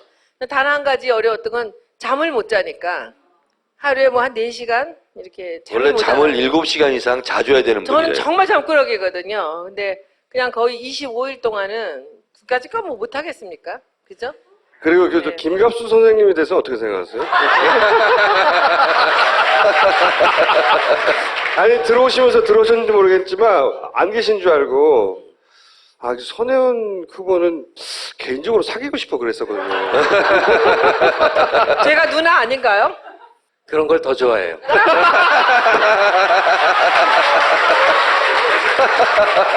와이프가 약사예요. 정말 천사 같고 너무너무 좋은 사람이에요. 너무 마누라밖에 몰라요. 근데 그 와이프가 한번 이제 캠프에 계속 틈만 나면 오셨어요. 직장 다니시는데. 근데 오셨는데 그 앞에서 그러는 거야. 잘난 척하면서 자기가 내 사전에는 이혼과 탈당은 없어. 그랬더니 그 부인이 대뜸 그 자리에서 그러는 거야. 내 사전엔 있을 수도 있어요. 그랬더니 얼굴색이 확 변하는 거야. 처음 듣는 소리라는 거야. 근데 그때 얼굴색이 변하는데 약간 쫄대. 그 말 듣고 그럼 안 쫄 수 있어요? 제일 무서운 말인데? 아니 근데 정치인에게 굉장히 이제 필요한 두 가지 자질, 매력과 능력. 손혜원 후보에게 이제 그 두 가지가 다 보이잖아요. 너무 감사합니다. 아니 뭐 아니 근데 저 질문이 있어요. 김갑 선생님. 저한테는 묘한 남성의 향기를 못 느끼시나요? 그러니까 정책내 의원이 풍기는 남성의 향기가 과거에 한국 영화사를 지배했어요. 네. 뭐 이대근. 아유 감사합니다. 네. 그 정청래 처리 문제예요. 처리 문제. 네. 처리 문제. 저는 그동안에 우리가 이 팟캐스트라는 통로를 통해서 이제 새로운 지평이 열렸지 않습니까? 이 신문 보도를 통해서 짧게 알던 것과는 차원이 달라요. 그러면 우리가 저 사람을 우리가 정말 잘못 알았구나 하는 과정이었죠. 일련의 과정이 그랬죠. 그러니까 그렇다면 정청래를 한 지역구의 의원으로 굳이 묶어둘 필요가 있을까? 손혜원 조심해요, 조심해. 무슨 말씀 하시려고 하는지 모르겠는데. 손혜원 의원이 대리인으로 4년 맡은 걸로 자꾸 생각을 하시는 분이 많은데 과연 그럴 필요가 있을까? 박원순 시장이 영원히 시장을 하지 않는데 그렇다면 이제 그만! 제가 지금 시장길 느끼고 있어요. 시장길 느끼고 있어요. 네. 감사합니다. 고맙습니다. 여기서 일부를 마치도록 하겠습니다. 아, 배고파. I'm hungry. 자, PPL 잠깐 하겠습니다. 첫 번째는 100메가입니다. PC 화면에서 딴지일보를 접속해보면 웬 음흉한 남자가 웃고 있는 배너가 보일 겁니다. 총수는 아닌가요? 당황하실 필요 없습니다. 좋은 사람입니다. 여러분들이 인터넷에 가입하고자 할 때 가장 최적인 상품을 찾아드릴 사람이니까요. 실적 올린다고 비싼 상품 권유하지 않습니다. 사은품 센 거 준다고 낚시하지도 않습니다. 약정 끝날 때까지 바꿔주며 사은품 챙기는 게 이득인 대한민국 인터넷. 이제 100메가로 정직하게 상담하고 바꾸세요. 근데 뭘 파는 회사예요, 여기는? 최적의 상품을 찾아주는. 인터넷 가입하고자 할 때 상품을 찾아준다, 네. 대신. 그거네요. 자, 두 번째는 빅그린 데미지 케어 헤어 에센스.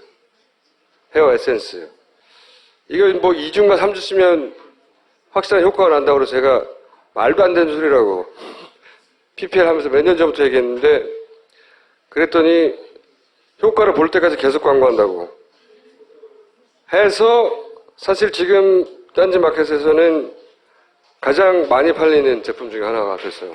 실제 효과를 본 분들이 많나 봐요. 자, 박주민!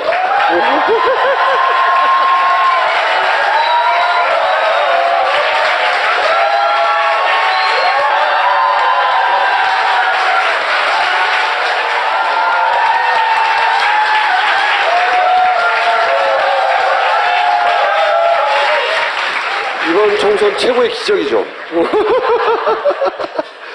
저희가 특단의 조치가 필요하다고, 이거 큰일 났다고, 이거 당선 이거 가능하겠냐고 했는데 50%가 넘는 지지율로.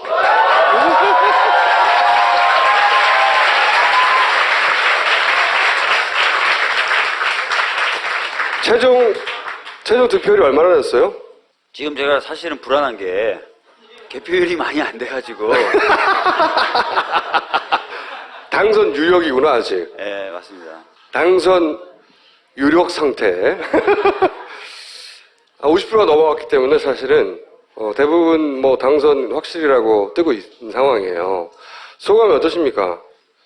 아직 좀 정신이 없고요. 그 다음에 말씀드린 대로 개표 진행 정도가 좀 미비하기 때문에 내일 아침이면 달라지는 거 아닌가 그런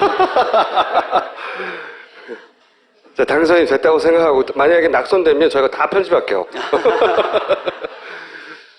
아시다시피 제가 마지막에 공천을 받은 사람이에요. 그래서 선거 자체가 저는 가능할까라는 의구심, 불안이 있었죠. 근데 은평에 가서 이미경 의원님 비롯해서 많은 이제 더불어민주당 당원분들이 도와주셨죠. 그래서 선거가 일단 가능하게 됐고, 마지막 무렵에는 아시겠지만 서울 지역에서 유일하게 후보 단일화를 했습니다. 그러니까 야권 단일 후보라는 이름을 명칭을 쓸 수 있는 유일한 서울의 후보입니다, 제가. 예, 제가 이런 사람입니다, 제가. 그래서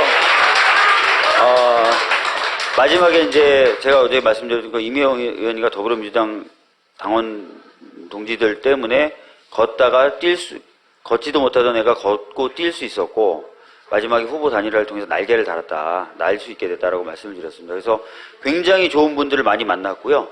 그래서 오늘은 잠깐 저희 사무실에 들려서 이런 말씀도 드렸어요. 제가 지금까지 아마 살아오면서 지은 복을 은평에 와서 많은 좋은 분들 만나는데 좀 다 쓴 것 같다. 그래서 이제 새로운 복을 의정활동을 하면서 짓도록 하겠다. 그만큼 열심히 하겠다라고 말씀드렸습니다. 지지난주만 해도 참 불쌍하다. 참 안 됐다. 응?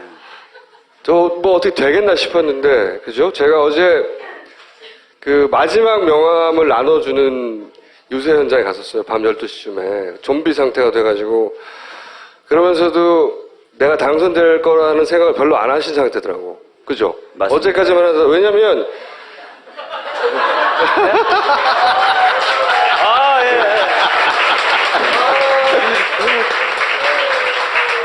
미래 국회의원과 미래 무직자가 의원님 축하합니다. 의원님 축하합니다. 여기 있잖아요. 제가 한번 지원 유세 갔거든요. 갔는데 진짜 열심히 하더라고. 열심히 하는데 연설문을 그냥 읽고 있더군. 앞으로 그렇게 하면 안 돼. 처음이니까 용서가 된 거야. 박주민 변호사하고 저하고 진짜 좀 노심초사를 많이 했어요. 특히 이제 공천 과정에서. 맞아. 노심초사하고 거의 공천이 마지막에 됐는데 이제 굉장히 상황은 급박한데 근데 박 변호사 어디 있어? 했더니 그냥 집에 있어요. 뭐 하고 있어? 그랬더니 뭘 해야 될지 모르겠다. 뭐 하고 있어? 했더니 전화 기다리고 있어요. 정말 불쌍했었어요. 야, 진짜. 그때는 아침에 일어나서 담배를 제가 피거든요. 담배를 몇 대 줄담배를 피고 컴퓨터 책상 앞에 앉아 있는 거예요. 그러다 전화 올 때 기다리고 있다가 또 이제 몇몇 분들이 코치를 해줘요. 누구누구한테 전화라도 해봐라. 그러면 문자라도 몇 개 넣고 또 담배 피고 기다리고 그런 날을 계속 보냈었죠. 하여튼 그때는 제일 불쌍했어요. 왜냐면 영입 인사들 있잖아요. 안 된 사람은 안 되고 뭐 예를 들면 김빈 안 되고 근데 마지막에 이 사람이 될까 말까 이러고 있었거든. 근데 집에서 그냥 하루 종일 기다리고 있는 거야 이렇게 전화 올 때. 야, 근데 하여튼 축하드립니다. 감사합니다. 그리고 약속 지켜야 돼. 왜냐면 정청래 개보한다고 그랬잖아. 두고 보겠어요. 그리고 술도 많이 사고 이제 세비 나오니까. 하여튼 정청래처럼 하면 돼. 중간에 징계 한번 먹고 그렇게 하란 말이에요. 알겠습니다. 몸살이고 그러면 안 돼. 알았어요. 자, 물러가겠습니다. 감사합니다. 어제 주진우 기자하고 저하고, 왜냐면 저희 둘은 빚이 있는 것이 저희가 1심을 이기게 만드는데 결정적인 역할을 해준 아주 환상적인 변호를 그때 했었거든요. 근데 결정적인 역할을 했던 두 분이 다 지금, 한 분은 비례로 이재정 변호사라고, 한 분은 지역구로 드디어 당선해. 그래서 빚이 있어서 계속 찾아가기도 했고, 마음으로 빌었지만 되겠나 씨발. 그랬었는데 그런 빚도 있지만 꼭 당선되기를 바랬던 것이, 사실은 이제는 현역 국회의원 중에 거의 아무도 관심을 안 가진 세월호 문제를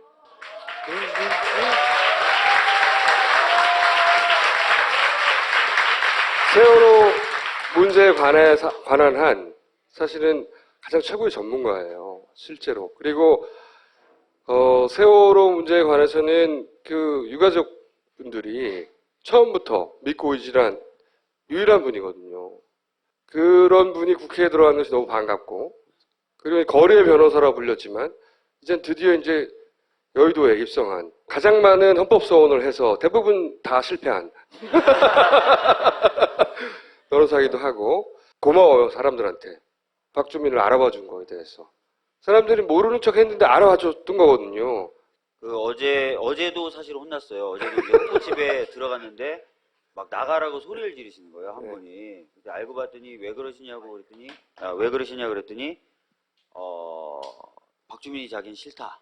이렇게 얘기를 하시는 거예요. 그래서 왜 싫냐 그랬더니, 네가 은평에 온 지 얼마 안 됐는데, 어디서 건방지게 국회의원을 하려고 하느냐. 그렇죠. 그런 얘기를 많이 하셨. 끝나고 어디로 가십니까? 아마 새벽 1시 반에서 2시 사이에 확정이 된대요. 그러면은 당선증이라는 것을 받으러. 당선증은 어디서 받는답니까? 어디서 받죠? 해봤어야지. 선관위에 가서 받죠. 네, 거기 개표하는 곳에서 확정이 되면 거기서 이제 바로 네. 당선증 전달을 한다 그러더라고요. 본인을 당선시켜준 이 파파이 시청자들에게, 왜냐하면 전화 많이 했거든요. 박주민 꼭 당선시켜야 된다는 전화가 굉장히 많이 했어요, 사람들이. 네? 후원금? 그거는 저 사무소 가서 따져보고요. 그분들에게 한 말씀 하시고 가시세요, 이제. 예, 일단은 파파이스 시청자 분들을 포함해서 많은 분들이 실제로 전화를 해주셨대요. 그러니까 제가 경로당에 가면요, 어르신들이 제 손을 잡고 뭐라 그러냐면, 한 분은 자기 아들이 일본에 사는데 투표하라고 전화가 왔다는 거예요. 그리고 또 한 분은 자기 아들은 미국에 사는데 전화하라 그랬다고. 그러니까 그리고 지역 밖에 있는 분들 또는 나라 밖에 있는 분들이 어르신들한테 전화를 막 해가지고. 그거 파파이스 보고 한 거예요, 진짜로. 저도 그렇게 생각해요. 네. 네. 그래서 꼭 박주민을 찍어라 해서, 어르신들은 제가 누군지 모르는데 아들이 그랬다, 딸이 그랬다 막 이렇게 하고, 그래서 그런 표들이 많이 모이지 않았나라는 생각이 들더라고요. 그래서 어디요? KT에 감사하다는 거예요? 그래서 파파이스에 감사하다는 말씀을 꼭 드리고 싶고요. 그럼 이제 앞으로 뭐 할 건지 얘기하고 이제 가세요, 빨리. 네? 그 여러 가지 일들을 진짜 하고 싶어요. 은평의 발전을 위해서도 정말 제가 하고 싶은 일들이 많고요. 그 다음에 정치 발전과 사회 발전을 위해서 하고 싶은 일도 많고요. 또 세월호 문제나 제가 해왔던 분들을 위한 일들도 계속 하고 싶어요. 그러니까 오늘도 쌍차에 계신 분이 전화를 주셨어요. 쌍용차. 보고 쌍용자동차 너무 고맙다고. 그래서 오히려 제가 왜 저한테 고맙다 그러시는지 모르는데, 그런 분들에 관련된 일들을 저는 국회에 들어가서도 계속 할 겁니다. 외로워진다 하더라도, 국회와 당에서 외로워진다 하더라도 그런 일 계속 하려고 하는 게 제 마음입니다.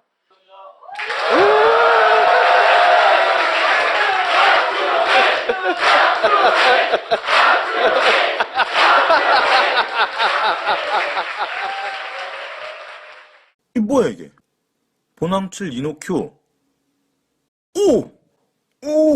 야, 이거 어마어마하네. 이거 잠 안 오고 스트레스 있을 때 먹으면, 이게 지금 제주 황칠나무가 이거 진시황이 안 죽으려고 저기 했던, 제주 파나텍. 어마어마합니다. 제주 보남칠. 잠 못 드는 분들을 위한 제주 본황칠 이노큐. 인터넷 최저가 87,000원이 아닌 은하계 최저가 59,900원에 오직 딴지마켓에서만 구입하실 수 있습니다. 이게 바로 고비장 양념고기. 별로 안 바뀌었어요. 몇 가지만 빼고요. 고기도 바뀌었어요. 얼리지 않은 제주산 돼지를 이렇게, 한우를 이렇게. 너 고기 굽니? 엽. 어쭈. 이젠 생과일을 갈아 넣어요. 양념의 퀄리티가 완전 다르죠. 사실 양념 자체가 달라졌어요. 화학 첨가물을 모두 뺐거든요. 색깔 한번 끝내주네. 그냥 주문하세요. 바뀐 건 뭐 이 정도? 저한테 항상 갈굼을 당하는 권 실장님을 모시고 이번 총선 과정에서 어떤 여론조사에 문제점이 있었는지, 그리고 우리가 발표되지 않아서 몰랐던 동안 어떤 여론의 변화가 있었는지 분석을 좀 들어보겠습니다. 저 밑에 권 실장님 모시겠습니다.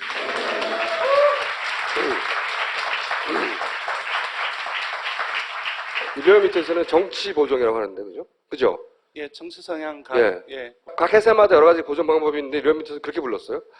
근데 그 보정을 전면적으로 금지시켰어요. 그렇다는 얘기는 사실은 보수 성향의 그 여론이 더 많이 과잉 대표되는 그런 결과가 언론을 통해서 계속 배포됐거든요. 그래서 리얼미터에서 계속 문제 삼았어요. 삼았는데 언론에서 받아주질 않아, 제대로.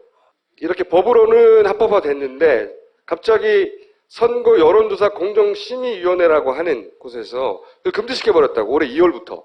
선거 진짜 여론조사 발표를 금지하는 것도 너무 이상해.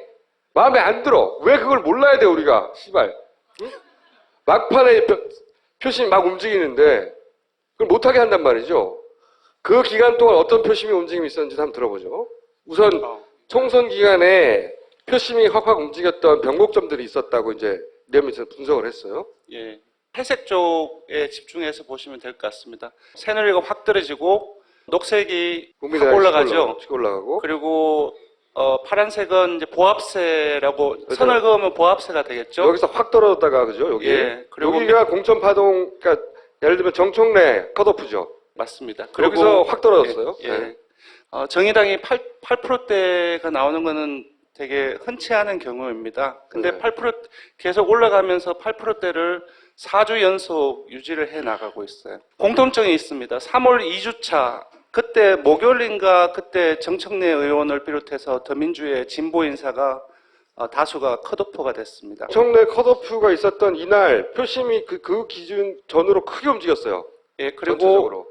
3월 2주차 그때부터 새누리당의 공천파동 또한 그때부터 본격화되기 시작했어요. 여러분들 아시다시피 유전혜 원내대표 죽이기로 대변되는 친박 비박의 공천파동들이 시작이 됐고 참 희한하죠. 숫자가 바로 내용적인 흐름들을 바로 반영을 합니다. 이제 그 3월 2주차부터 급전직하를 하게 되고 그 국민의당 같은 경우는 올라가게 되는데 여기서 보시면은 사실 파란색은 보합세를 이루고 있고 그리고 정의당 또한 계속 강세를 유지하고 있음에도 불구하고 새누리당은 떨어지고 그리고 국민의당은 높아지고 있어요. 새누리당의 표가 사실은 일로 왔어요. 예, 맞습니다. 그래서 사실상 국민의당의 존재가 그 여권 성향의 지지층들을 이탈을 시켜서 흡수하게 된 그거는 맞는 말씀입니다. 사실상. 수도권에서는 야권이 분열해서 우리가 이길 거라고 생각하고 영남에서는 그래봐야 우리가 이길 거라고 생각해서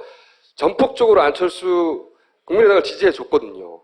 종편에서도 지속적으로 안철수 괜찮아, 좋아, 괜찮아. 거긴 정부가 아니야.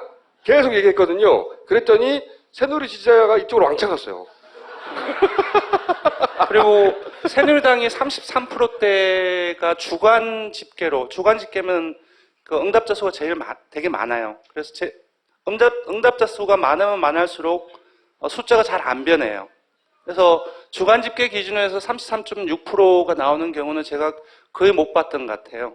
그래서 되게 이례적인 상황이었던 거죠. 바닥이죠, 바닥. 새누리당이. 네. 그래서 저희들이 기간에 분석하기로는 그 공천파동 과정 속에서 사실상 되게 많은 사람들이 이탈하고 있었고 그리고 새누리당 내에 그동안 공천파동 중에서 묶여있던 사람들 또한 응집력 또한 되게 많이 약해져서 그것이 나중에 보게 될 5, 60대의 투표율하고도 연관이 되어 있습니다. 5, 60대 투표율도 왕창 떨어졌죠. 새누리당 이게 보수 정당들이 전 세계적으로 공통적으로 취하는 전략이 정치 혐오거든요. 전반적으로 투표율을 떨어뜨리고 그러면 그 중에서 그 젊은 세대의 투표율은 더 많이 떨어지고 그 노년층들은 그래도 투표를 하고 그래서 이기는 전략. 이게 전 세계가 공통의 전략이에요. 그런데 새누리당이 오만했죠. 실제로는. 그리고 이게 대선 전략이거든요. 자기들 표 조금 나눠주고 그래서 국민당이 조금 올라가고 여기 국민당의 표가 상당 부분의 절대다수가 새누리당에서 왔고 비례 역시 국민당이 새누리로부터 많이 가져갔어요. 실제. 그래서 사실 국민의당은 호남을 제외하면은 이건 보수정당입니다. 그냥. 실제. 이 국민당을 지지하는 층은 보수층이에요.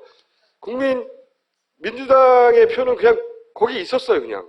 네, 그렇게 생각해 볼 수도 있는 거 아니에요. 새누리당이 네. 왜 그리 공천 파동을 일으킬 수 있었던 여유가 있었던 거죠. 그렇죠. 야권이 분열돼 있었기 때문에 그렇죠. 야, 이 정도는 좀 해도 돼. 흡수할 수 있어, 자기들 충격을. 네, 맞습니다. 네. 기본적으로 야권 분열 구도 속에서 새누리당 같은 경우는 쉽게 말하면 아무리 잘못을 해도 이긴다라고 판단을 하고 있었던 것 같아요. 네. 그래서 되게 무리수를 되게 많이 뒀지 않습니까?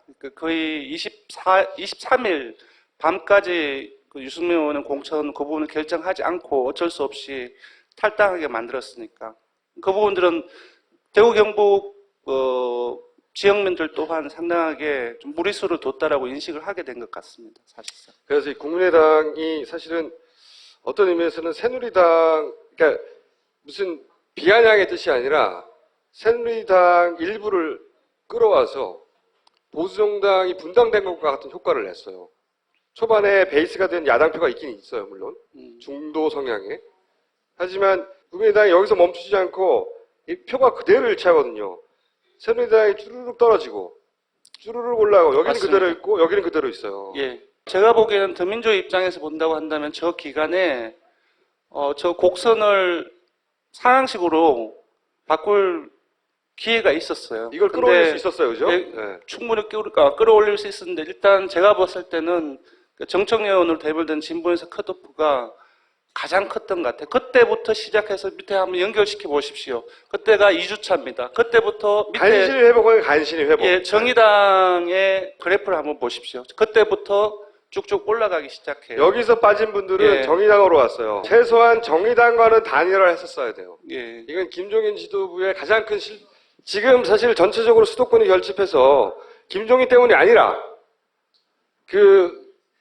소위 기본적으로 바닥에 깔려있는 박근혜 정부에 대한 피로감과 더해서 위기감도 있고요.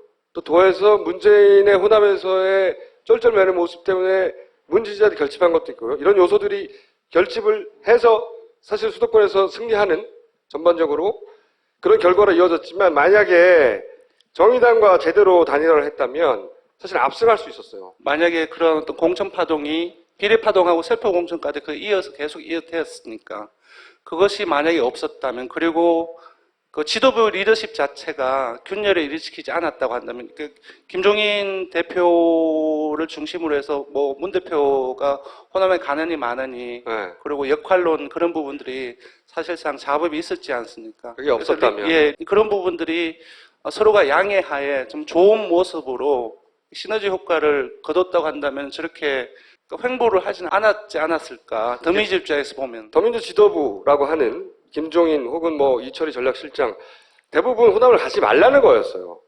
호남에 가지 말라는 게 예. 지도부의 방침이었고 문재인 전 대표 쪽에서는 가야 된다. 맞습니다. 빨리 가고 싶다고 계속 했거든요. 계속 막았어요. 계속. 이 지점에서 컷오프 직전에 이게 크로스오버가 생겼어요. 더민주 쪽에서 이렇게 확 올라갔어요.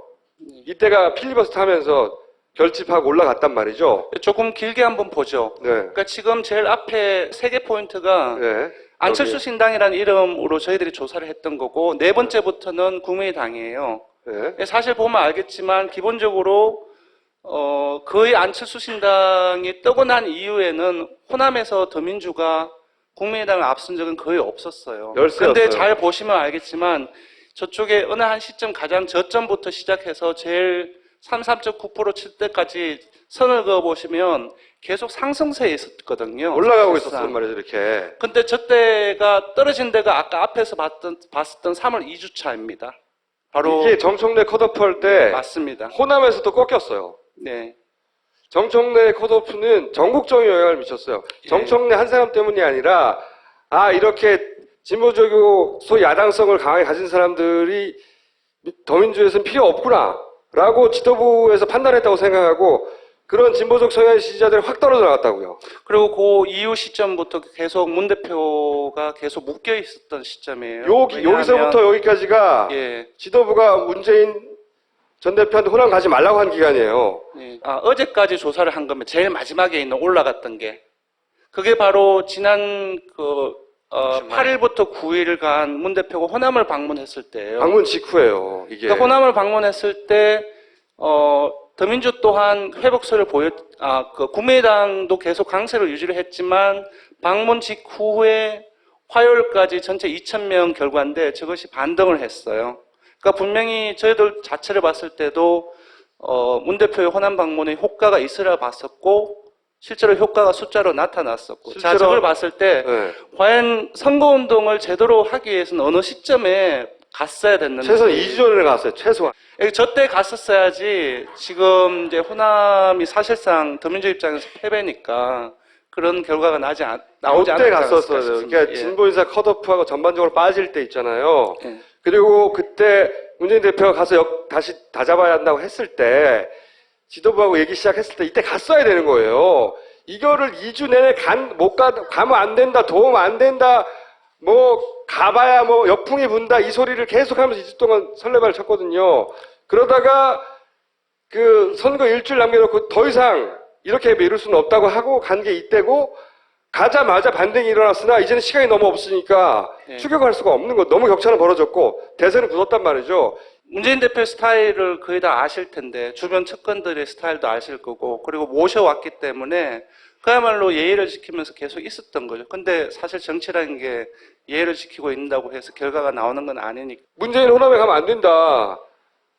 호남에 올 게 아니라 외국으로 가라고 그래라. 이런 얘기를 기자들한테 막 했어요. 김종인 대표가. 그리고 실제 언론에 보도에 안 된 것도 많이 있지만 안에서는 절대 가면 안 된다고 계속. 문재인 가만히 있으라고. 그런데 그 기간 내내 빠졌어요. 김종인 지도부가 문재인 대표 보고 가지 말라고 할 수는 있어요. 그러면 대안이 있어야 되잖아. 자기가 끌어올리거나 자기가 만회시킬 전략이 있거나 아무것도 없어, 씨발. 그런 능력이 없는데 가지 말라고만 하는 것으로 전략을 삼았단 말이에요. 그게 무슨 전략이야. 그거는 기본적으로 이 보수의 프레임을 그대로 받아 아는 거죠, 그냥. 그래서 보시면 앞에서 전체적인 그 선거 과정 속에서의 더민주의 지지율과 그 호남에서도 일치하는 부분이 상당히 많습니다. 평가를 해보자고 한다면 일단은 미시적으로 본다면 3월 2주차 그에 사건이 발발을 했을 때 문재인 대표가 왕성하게 움직였어야 되는데 그런 부분들에 대해 실책이 있었지 않느냐. 그렇죠. 그래서, 예. 끊임없이 나하고 동선이 겹치지 말게 해라. 김종인 대표 지도부 측에서 김종인과 문재인 동선을 겹치지 말게 해라. 호남에 오지 마라. 그리고 가능하면 언론에 보도되지 않게 해라. 이 메시지를 계속 줬단 말이죠. 그러니까 화요일 날 현안 조사를 했었어요. 그래서 어떤 현안 조사를 했냐 하면은 첫 번째는 이미 사전 투표가 했으니까 지역구 후보자 투표 중에는 누구한테 찍었거나 찍을 건지, 그리고 또 정당 투표는 누구한테 할 것인가 해서 교차 투표를 분석하기 위해서 두 문항을 물었는데 되게 어떤 결과가 나왔냐 하면은 사실상 국민의당 지지층들, 국민의당을 지지하는 사람들 같은 경우는 자기 그 정당 투표에서는 엄청나게 많은 수가 다른 새누리당이나 더민주의 지지층들이 자신의 그 정당에게 정당 투표를 하는 비율보다 훨씬 높게 더 많이 투표를 했어요. 근데 지역구 후보 투표에서는 상당히 많이 갈려 나갔어요. 지금은 이제 반은 더민주로 가고 반은 새누리로 갔습니다.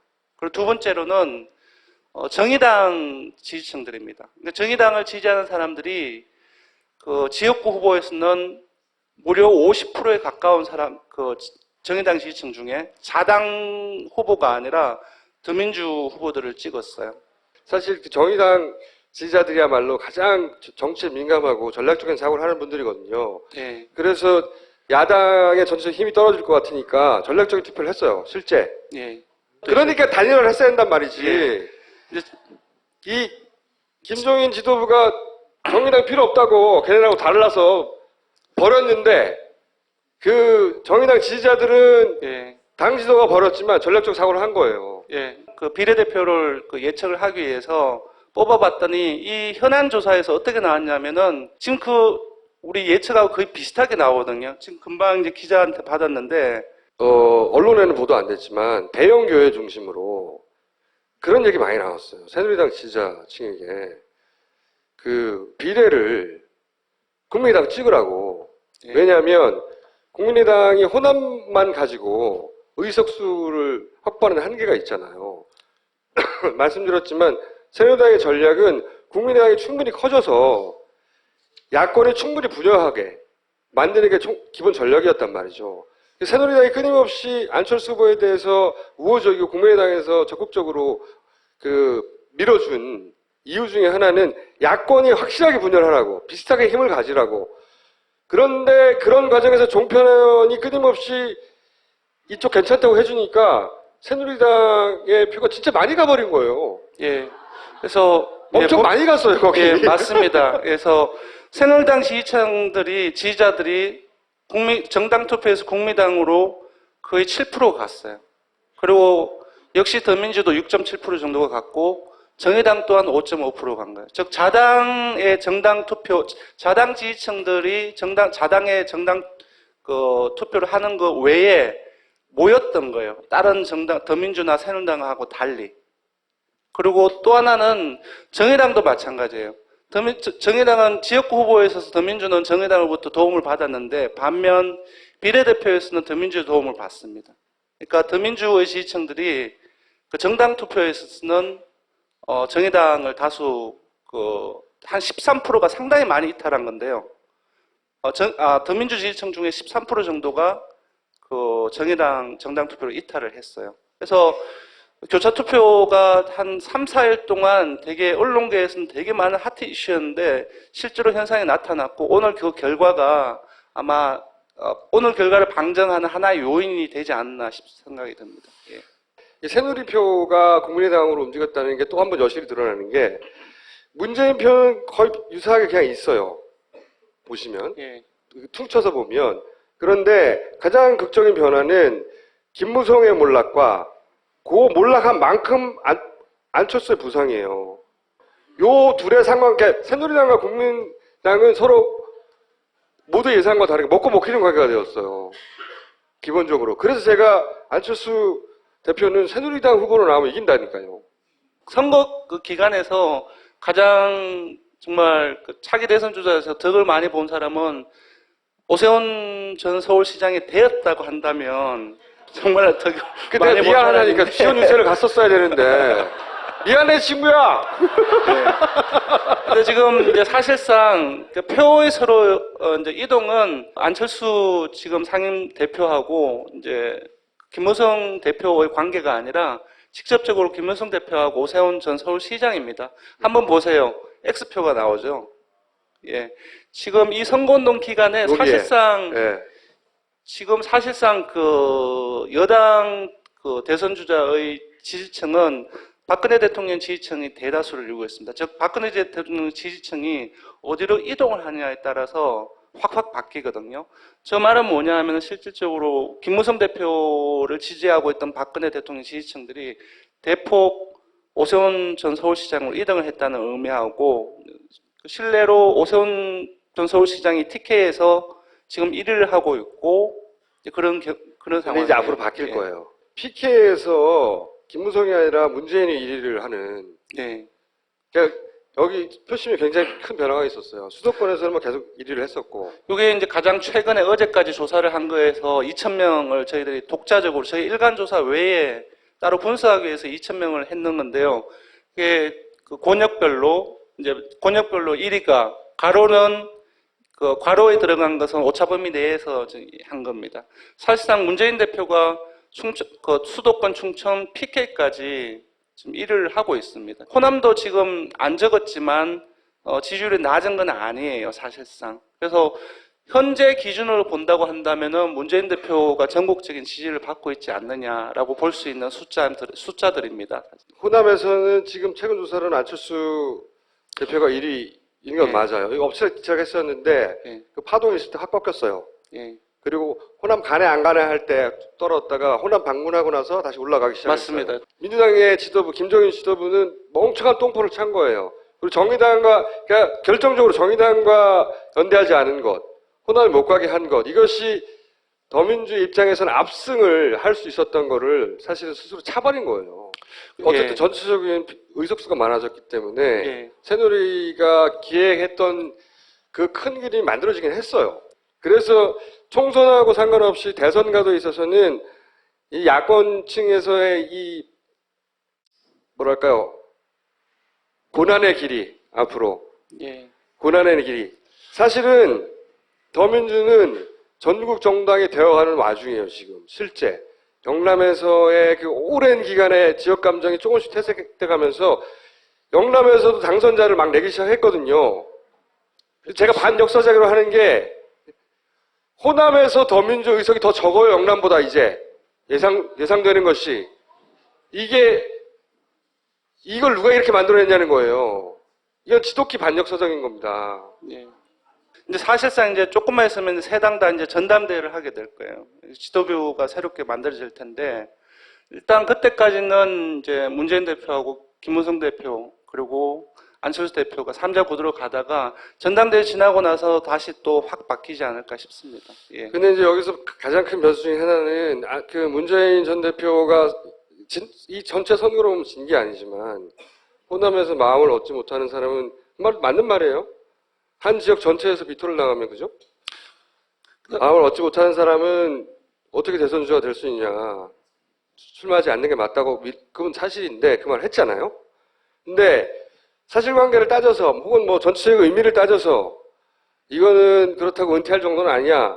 이렇게 말하는 성격이 아니라고. 그래서 이제 진짜 은퇴한다고 선언할 수도 있어요. 예, 그렇게 자기 볼 수도 성격으로는 있겠죠. 주변에서 말리겠지만 아까 김갑수 선생님께서 말씀을 하셨는데 이제 그렇게 만약에 행보를 하게 된다면은 사실 지지율은 떨어져야 되는 거거든요. 근데 아시다시피 김종인 대표한테 이제 넘겨주고 나서 한동안 한 달 이상 지금 양산에 지방에 계시고 활동을 거의 안 했는데 희한하게도 그때도 고공행진을 계속 했었거든요. 이 굉장히 탄탄한 지지층이에요. 기본적으로 이제 예 맞습니다. 안철수 상임대표라든지 김무성 대표와는 달리 문재인 대표의 지지층이 상당히 응징력이 높고 기본적인 규모가 있어요. 저희들이 봤을 때. 해서 그렇게 행보를 이제 김갑수 선생님께서 말씀하신 데 행보를 하신다 하더라도 제가 봤을 때 지지율은 유지할 가능성이 크지 않나요? 아니 본인이 이제 불출마를 선언을 한다든가 물론 정치를 계속 할 수는 있어요. 예. 대선에 불출마 선언할 수도 있단 말이에요. 그렇게 될 경우에 다른 정치인들하고 다르게 문재인은 자기 말한 대로 한단 말이에요. 고지식한 사람이어서 불출마를 선언하잖아요. 그럼 보통 떠올리는 거 예를 들어 손학규 전 대표가 정계 은퇴한다고 하시면 누가 정계 은퇴한다고 생각합니까? 응? 문막에 살잖아. 집에 안 가고. 응? 그건 정계 은퇴가 아니고 입산한 거 아니에요. 그러니까 그 소위 이제 그 주변을 제가 얘기를 들어보면 그 주변에서 제일 걱정하는 건 그거예요. 그래 내가 말을 했고 호남에 심판을 내렸으니 호남 나는 그럼 은퇴하는 게 맞고 불출마하겠다 하면 그걸로 끝이라니까. 다시 안 나온다니까. 근데 여기 계신 분들 가만 안 놔둘 것 같은데. 모르겠어요. 저도 그 양반 마음속에 들어가 본 적은 없어서. 근데 이때까지 봐온 발언은 그래요. 봐온 발언은 그렇게 발표할 수도 있고 발표하면 끝인 거야. 그걸로. 제가 볼 때는 국민들이 그 약속에 대해서 어떻게 인식하느냐가 제가 볼 때는 판단의 그 기준이 되지 않을까 싶어요. 그러니까 이제 국민당 호남이 문재인을 거부했으니까 너 은퇴하라고 정권에서는 졸라게 지랄할 거야 계속. 여론조사 이 얘기 좀 해줘. 예, 사실 리얼미터에 나 뜨거워서 오늘 안 나오려고 그랬습니다. 가장 큰 피해자 중에 하나예요. 제가 알기로는 물론 이 피해를 본 다른 여론조사 기관들도 있어요. 그러니까 자기들이 오랫동안 개발해왔던 기법들을 못 쓰게 하는 거야. 그래서 발표하는 족족이 여론조사가 틀릴 수밖에 없다는 걸 뻔히 알면서도 발표해. 그랬잖아요. 일단 거의 다 틀렸어요. 그건 리얼미터뿐만 아니라 거의 모든 여론조사 기관의 수도권은 거의 뭐 다 틀렸다라고 보면 되는. 왜냐면 틀린 결과를 발표하도록 만들어 놨으니까. 그래서 일단은 너무 죄송스럽습니다. 예. 그래서 지금 틀릴 수밖에 없는 이유가 이제 변명을 하자면 구조적인 문제가 있습니다. 그래서 여러분 아시다시피 유선전화가 한계가 되게 많습니다. 이제 조사를 해보면은 집전화로 하면은 되게 여당 성향의 보수적인 인사들이 되게 많이 응답을 하게 됩니다. 실제로 그 인구 비례보다. 반면 이제 무선으로 하면은 진보적인 성향이 되게 많아요. 근데 지금 여러분도 아시다시피 집전화는 국본하고 지역하고 매치가 돼 있어서 선거조사는 지역구 조사지 않습니까? 그래서 유선으로는 할 수 있는데 무선을 할 수가 없어요. 왜냐? 국본하고 지역하고 매치가 안 돼 있기 때문에 어떻게 돌릴 수가 없어요.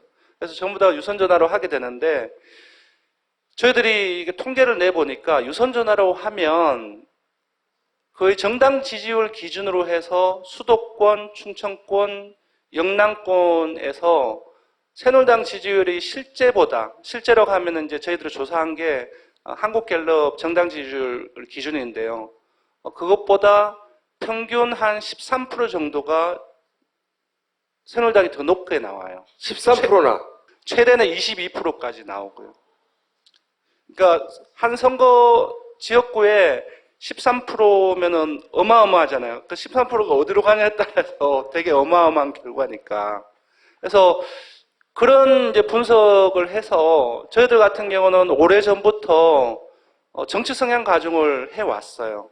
근데 저 유선조사로는 성, 연령, 지역 기준으로 하는 통계 보정만으로는 아까 금방 그 새누리당이 수도권, 충청권, 영남권에서 과대 표집되는 많이 잡히는 부분들을 보정을 할 수가 없어요. 그래서 저희들이 몇 년 전부터 리얼미터가 가장 먼저 정치 성향 과중이라는 것을 해서 발표를 이전까지 해왔고 거의 다 예측이 맞았었어요. 조사 결과가 되게 비슷하게 나왔었어요. 6.4 지방선거 때도 그랬고, 그리고 이번 선거 초에도 거의 다 그 정치사연별 가중을 추가를 해서 했는데 그게 저희들이 못하게 됐어요. 왜냐하면 선관위에서 성, 연령, 지역 이걸 기본 가중이라고 하더라고요. 그쪽에서 얘기하는 거는 기본 가중만 해라. 정치 성향 가중 안 된다. 왜냐? 자의적이기 때문에.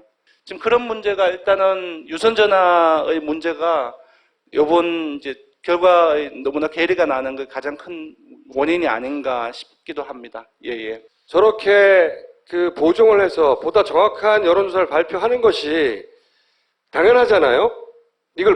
그리고 그렇게 해왔는데 그거를 이번 총선 직전에 못 하겠단 말이죠. 원래 법으로도 하게 돼 있는데 추가적인 가중을 할 수가 있다라고 되어 있어요. 그런데 그걸 못 하겠단 말이죠. 예. 올해 2월부터 못하게 한 이유가 뭐겠어요? 못하면은 그러니까 여당이 한 13% 더 이상 20% 가까이 유리하게 나오는데 뻔히 알면서도 못하게 한 거예요. 그죠?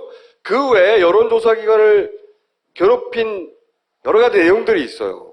예, 지금 되게 중요한 문제인데, 네. 예, 나중에, 예. 요거는 굉장히 긴 이야기인데, 예. 어떻게 여론조사 기관을 괴롭혀서 결과적으로 여당에 유리하도록 해왔는가. 지난 한 달여, 2달 동안. 그리고 그걸 여론조사 전문기관에서는 막 알리려고 해도 너무 전문적인 영역이라 기자들이 별 관심이 없어요. 하지만 여론조사 기관 내에서는 너무나 심각한 문제라고 이게 이렇게까지 여론이 왜곡돼도 되냐고 계속 문제제기를 했던 부분이 있어요. 선관위가 원래 목적 자체가 이제 공정선거이고 그리고 선관위 밑에 있는 하부기관인 여론조사 공정심의위원회가 공정한 여론조사 결과를 나오게 하는 것이 목적이거든요.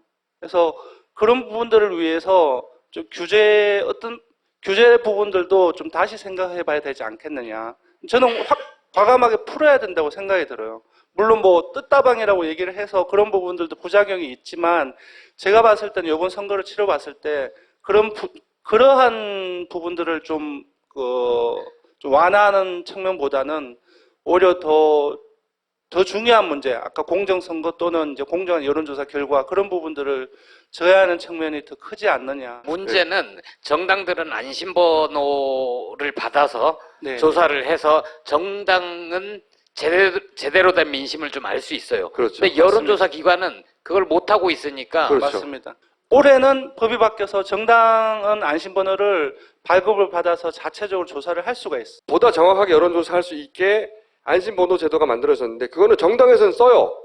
그런데 전 국민이 볼 수 있는 언론을 통해서 드러나는 여론조사 기관이 그걸 못 쓰게 한다고. 예. 그것뿐만 아니라 다른 여러 가지 방해를 했어요. 그래서 결과적으로는 여당에 유리한 여론조사만 계속 발표되게 만들었거든요. 그 디테일은 다음 시간에 따져보죠. 예. 되게 중요한 문제입니다. 왜냐하면 선거가 민심을 모으고 그걸 가지고 결정한 만큼 여론조사도 마찬가지인 거거든요. 여론조사도 민심을 모으는 것이 선거에 직접적인 영향을 주는 것이기 때문에 되게 중요한 문제입니다. 이거는. 자, 오늘 여기까지 하시고 네. 다음 주에 다시 뵙겠습니다. 감사합니다. 응? 비타민 엔젤스는 생각했습니다. 어떻게 하면 조금 더 좋은 유산균을 만들 수 있을까? 세계 1등 원료회사를 찾아 그중 제일 좋은 원료로 유산균을 만들자. 여러 논문과 인체 시험으로 장 건강에 유익함이 입증된 비타민 엔젤스 나눔 유산균. 지금 딴지 마켓에서 만나보세요. 나중의 일을 생각해야 합니다. 다음 사람을 생각해야 합니다. 하지만 다른 사람에게 따뜻함을 주기란 쉽지 않은 일입니다. 비데가 데워둔 물을 내가 다 써버린다면요. 물탱크 없는 순간 온수 방식으로 찬물 걱정 없이 지속적인 온수 세정이 가능한 애플 비데. 세상 모든 엉덩이가 느끼게 하고픈 따뜻함입니다. 애플 비대. 딴지마켓에서 만나보세요. 여기서 이제 사전선거에서 투표함, 사전선거 투표함이 부실하게 관리된다. 이거 지켜야 된다. 제가 했고 공모를 해서 많은 분들이 모였어요. 시민은 사람들이 모여서 일단 첫 번째 조가 갑니다. 가서 투표함이 여기 보관됐다고. 선관위 건물에 여기가 후문인데 여기하고 여기를 봐야 돼. 이렇게 정보를 첫 번째 간 사람들이 그 다음 조에게 넘겨줘요. 그러면 그 다음 분들이 저렇게 생긴 사람이 또 있어요? 저도 기간 내내 가서 그 사전 투표함이 보관된 장소를 지켜봤는데 지키는 분들을 방문하고 예를 들면 이렇게 망원경을 보고 있는 거예요. 건너편 건물이나 이런 데서 계속 보는 거야. 할 일이 그거밖에 없어. 그냥 보는 거야. 근데 이렇게 볼 수 있는 동네가 그렇게 많지가 않아요. 볼 수 있는 동네를 이렇게 보는 겁니다. 여기는 종로였어요. 종로에 두 분 커플이 새벽에 나와가지고 종로 선관위 여기에 보관돼 있다고. 여기는 좀 열악하죠. 그 건물을 보는 거예요. 사람 그림자가 지나가나 안 지나가나. 우리가 할 수 있는 최대치를 하는 거죠, 그냥. 다만 이분들은 어떤 보상을 받지도 못하고 그냥 자발적으로 나와서 새벽에 덜덜 떨면서 이거 보고 있는 거예요. 심지어 자기 돈 내고 했다면서요. 그렇죠. 네 사람이 나란히 서가지고 맞은편에 있는 밝게 빛나는 데가 사전투표함이 보관된 거예요. 여기 보는 거예요, 그냥. 여기는 성북동이었는데 보이지가 않아요. 6층에 있어요. 건물 앞에 서 있는 거예요, 그냥. 문 앞에. 계속 서 있는 겁니다, 밤새. 일로 누가 들어가는 사람이 없나. 그러다가 어떤 동네는 자기들끼리 놀고 이렇게. 어떤 동네는 이게 다 자기들 돈 내서, 어떤 데는 텐트 치고. 이게 직접 가서 보면 참 고맙기도 하고 미안하기도 해요. 시계는 왜 저기 있어요? 투표함에 있어야지. 이 시계는 어떻게 된 거냐면 4박 5일 동안 정지화면 비추고 있으면 10분 녹화한 다음에 계속 틀 수도 있잖아요. 그래서 우리가 시계를 넣어달라고 그랬어요. 선관위에. 처음에는 가능하다. 왜냐? 시계가 어떤 해악도 끼치지 않으니까 거기다 붙여만 놓으면 되잖아요. 그러면 시계가 계속 돌아간단 말이죠. 그리고 이 디지털 부분도 계속 시간이 변해요. 편집을 못할 거 아니야.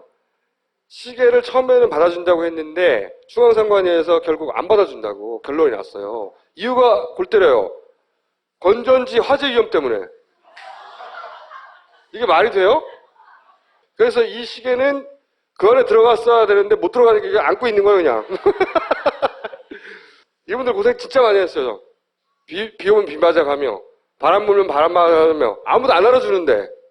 그리고 여성들의 참여가 굉장히 많았고요. 생각보다 가보면 한 반수 정도는 여성들이었어요. 요 뒤가 선관위 입구예요. 어떤 선관위에서는 건물 안에 들어와서 복도에서 기다리게 해준 것도 있었어요. 어떤 곳은. 새벽에 가서 방문한 겁니다. 나 왔어요 하고. 여기 광주인데 남탕이야. 유일하게 광주는 남탕이더라고. 여기 이 안에 있어요. 이거는 용산이었던 것 같고 새벽에 아이를 데리고 나오시는 분들이 그렇게 많아요. 시계를 못 들어가니까. 이건 이게 집단 지성의 힘인데 시계를 못 붙이게 하니까 그 다음에 어떻게 했냐면 여기다 붙여버렸어 이렇게. 선관위하고 얘기를 한 거예요. 내가 시계를 못 붙이면 여기 어차피 문 안 열 거 아니냐. 그러니까 밀봉을 하죠 여기다가 문에다가. 매뉴얼에 없는 이게 손잡이 갖다 붙이는 거 이런 거. 그냥 아이디어죠. 그리고 이제 매일 가서 찍는 거예요. 그대로 있나. 이런 식으로 계속 관리를 했어요. 그리고 어떤 데는 아예 여기 문을 붙여봤어요 이렇게. 못 들어가게. 이건 그 해당 선관위의 반응에 따라서 굉장히 많이 달랐어요. 어떤 데는 아예 이걸 못하게 하고, 이거 무슨, 어디 피해를 입는 게 아니잖아요. 그죠? 왜 못하게 해? 아예 못하게, 광주는 못하겠어요. 이런 거 못하겠습니다, 아예. 대부분의 지역에서 좋다, 이건 붙이자 했거든요?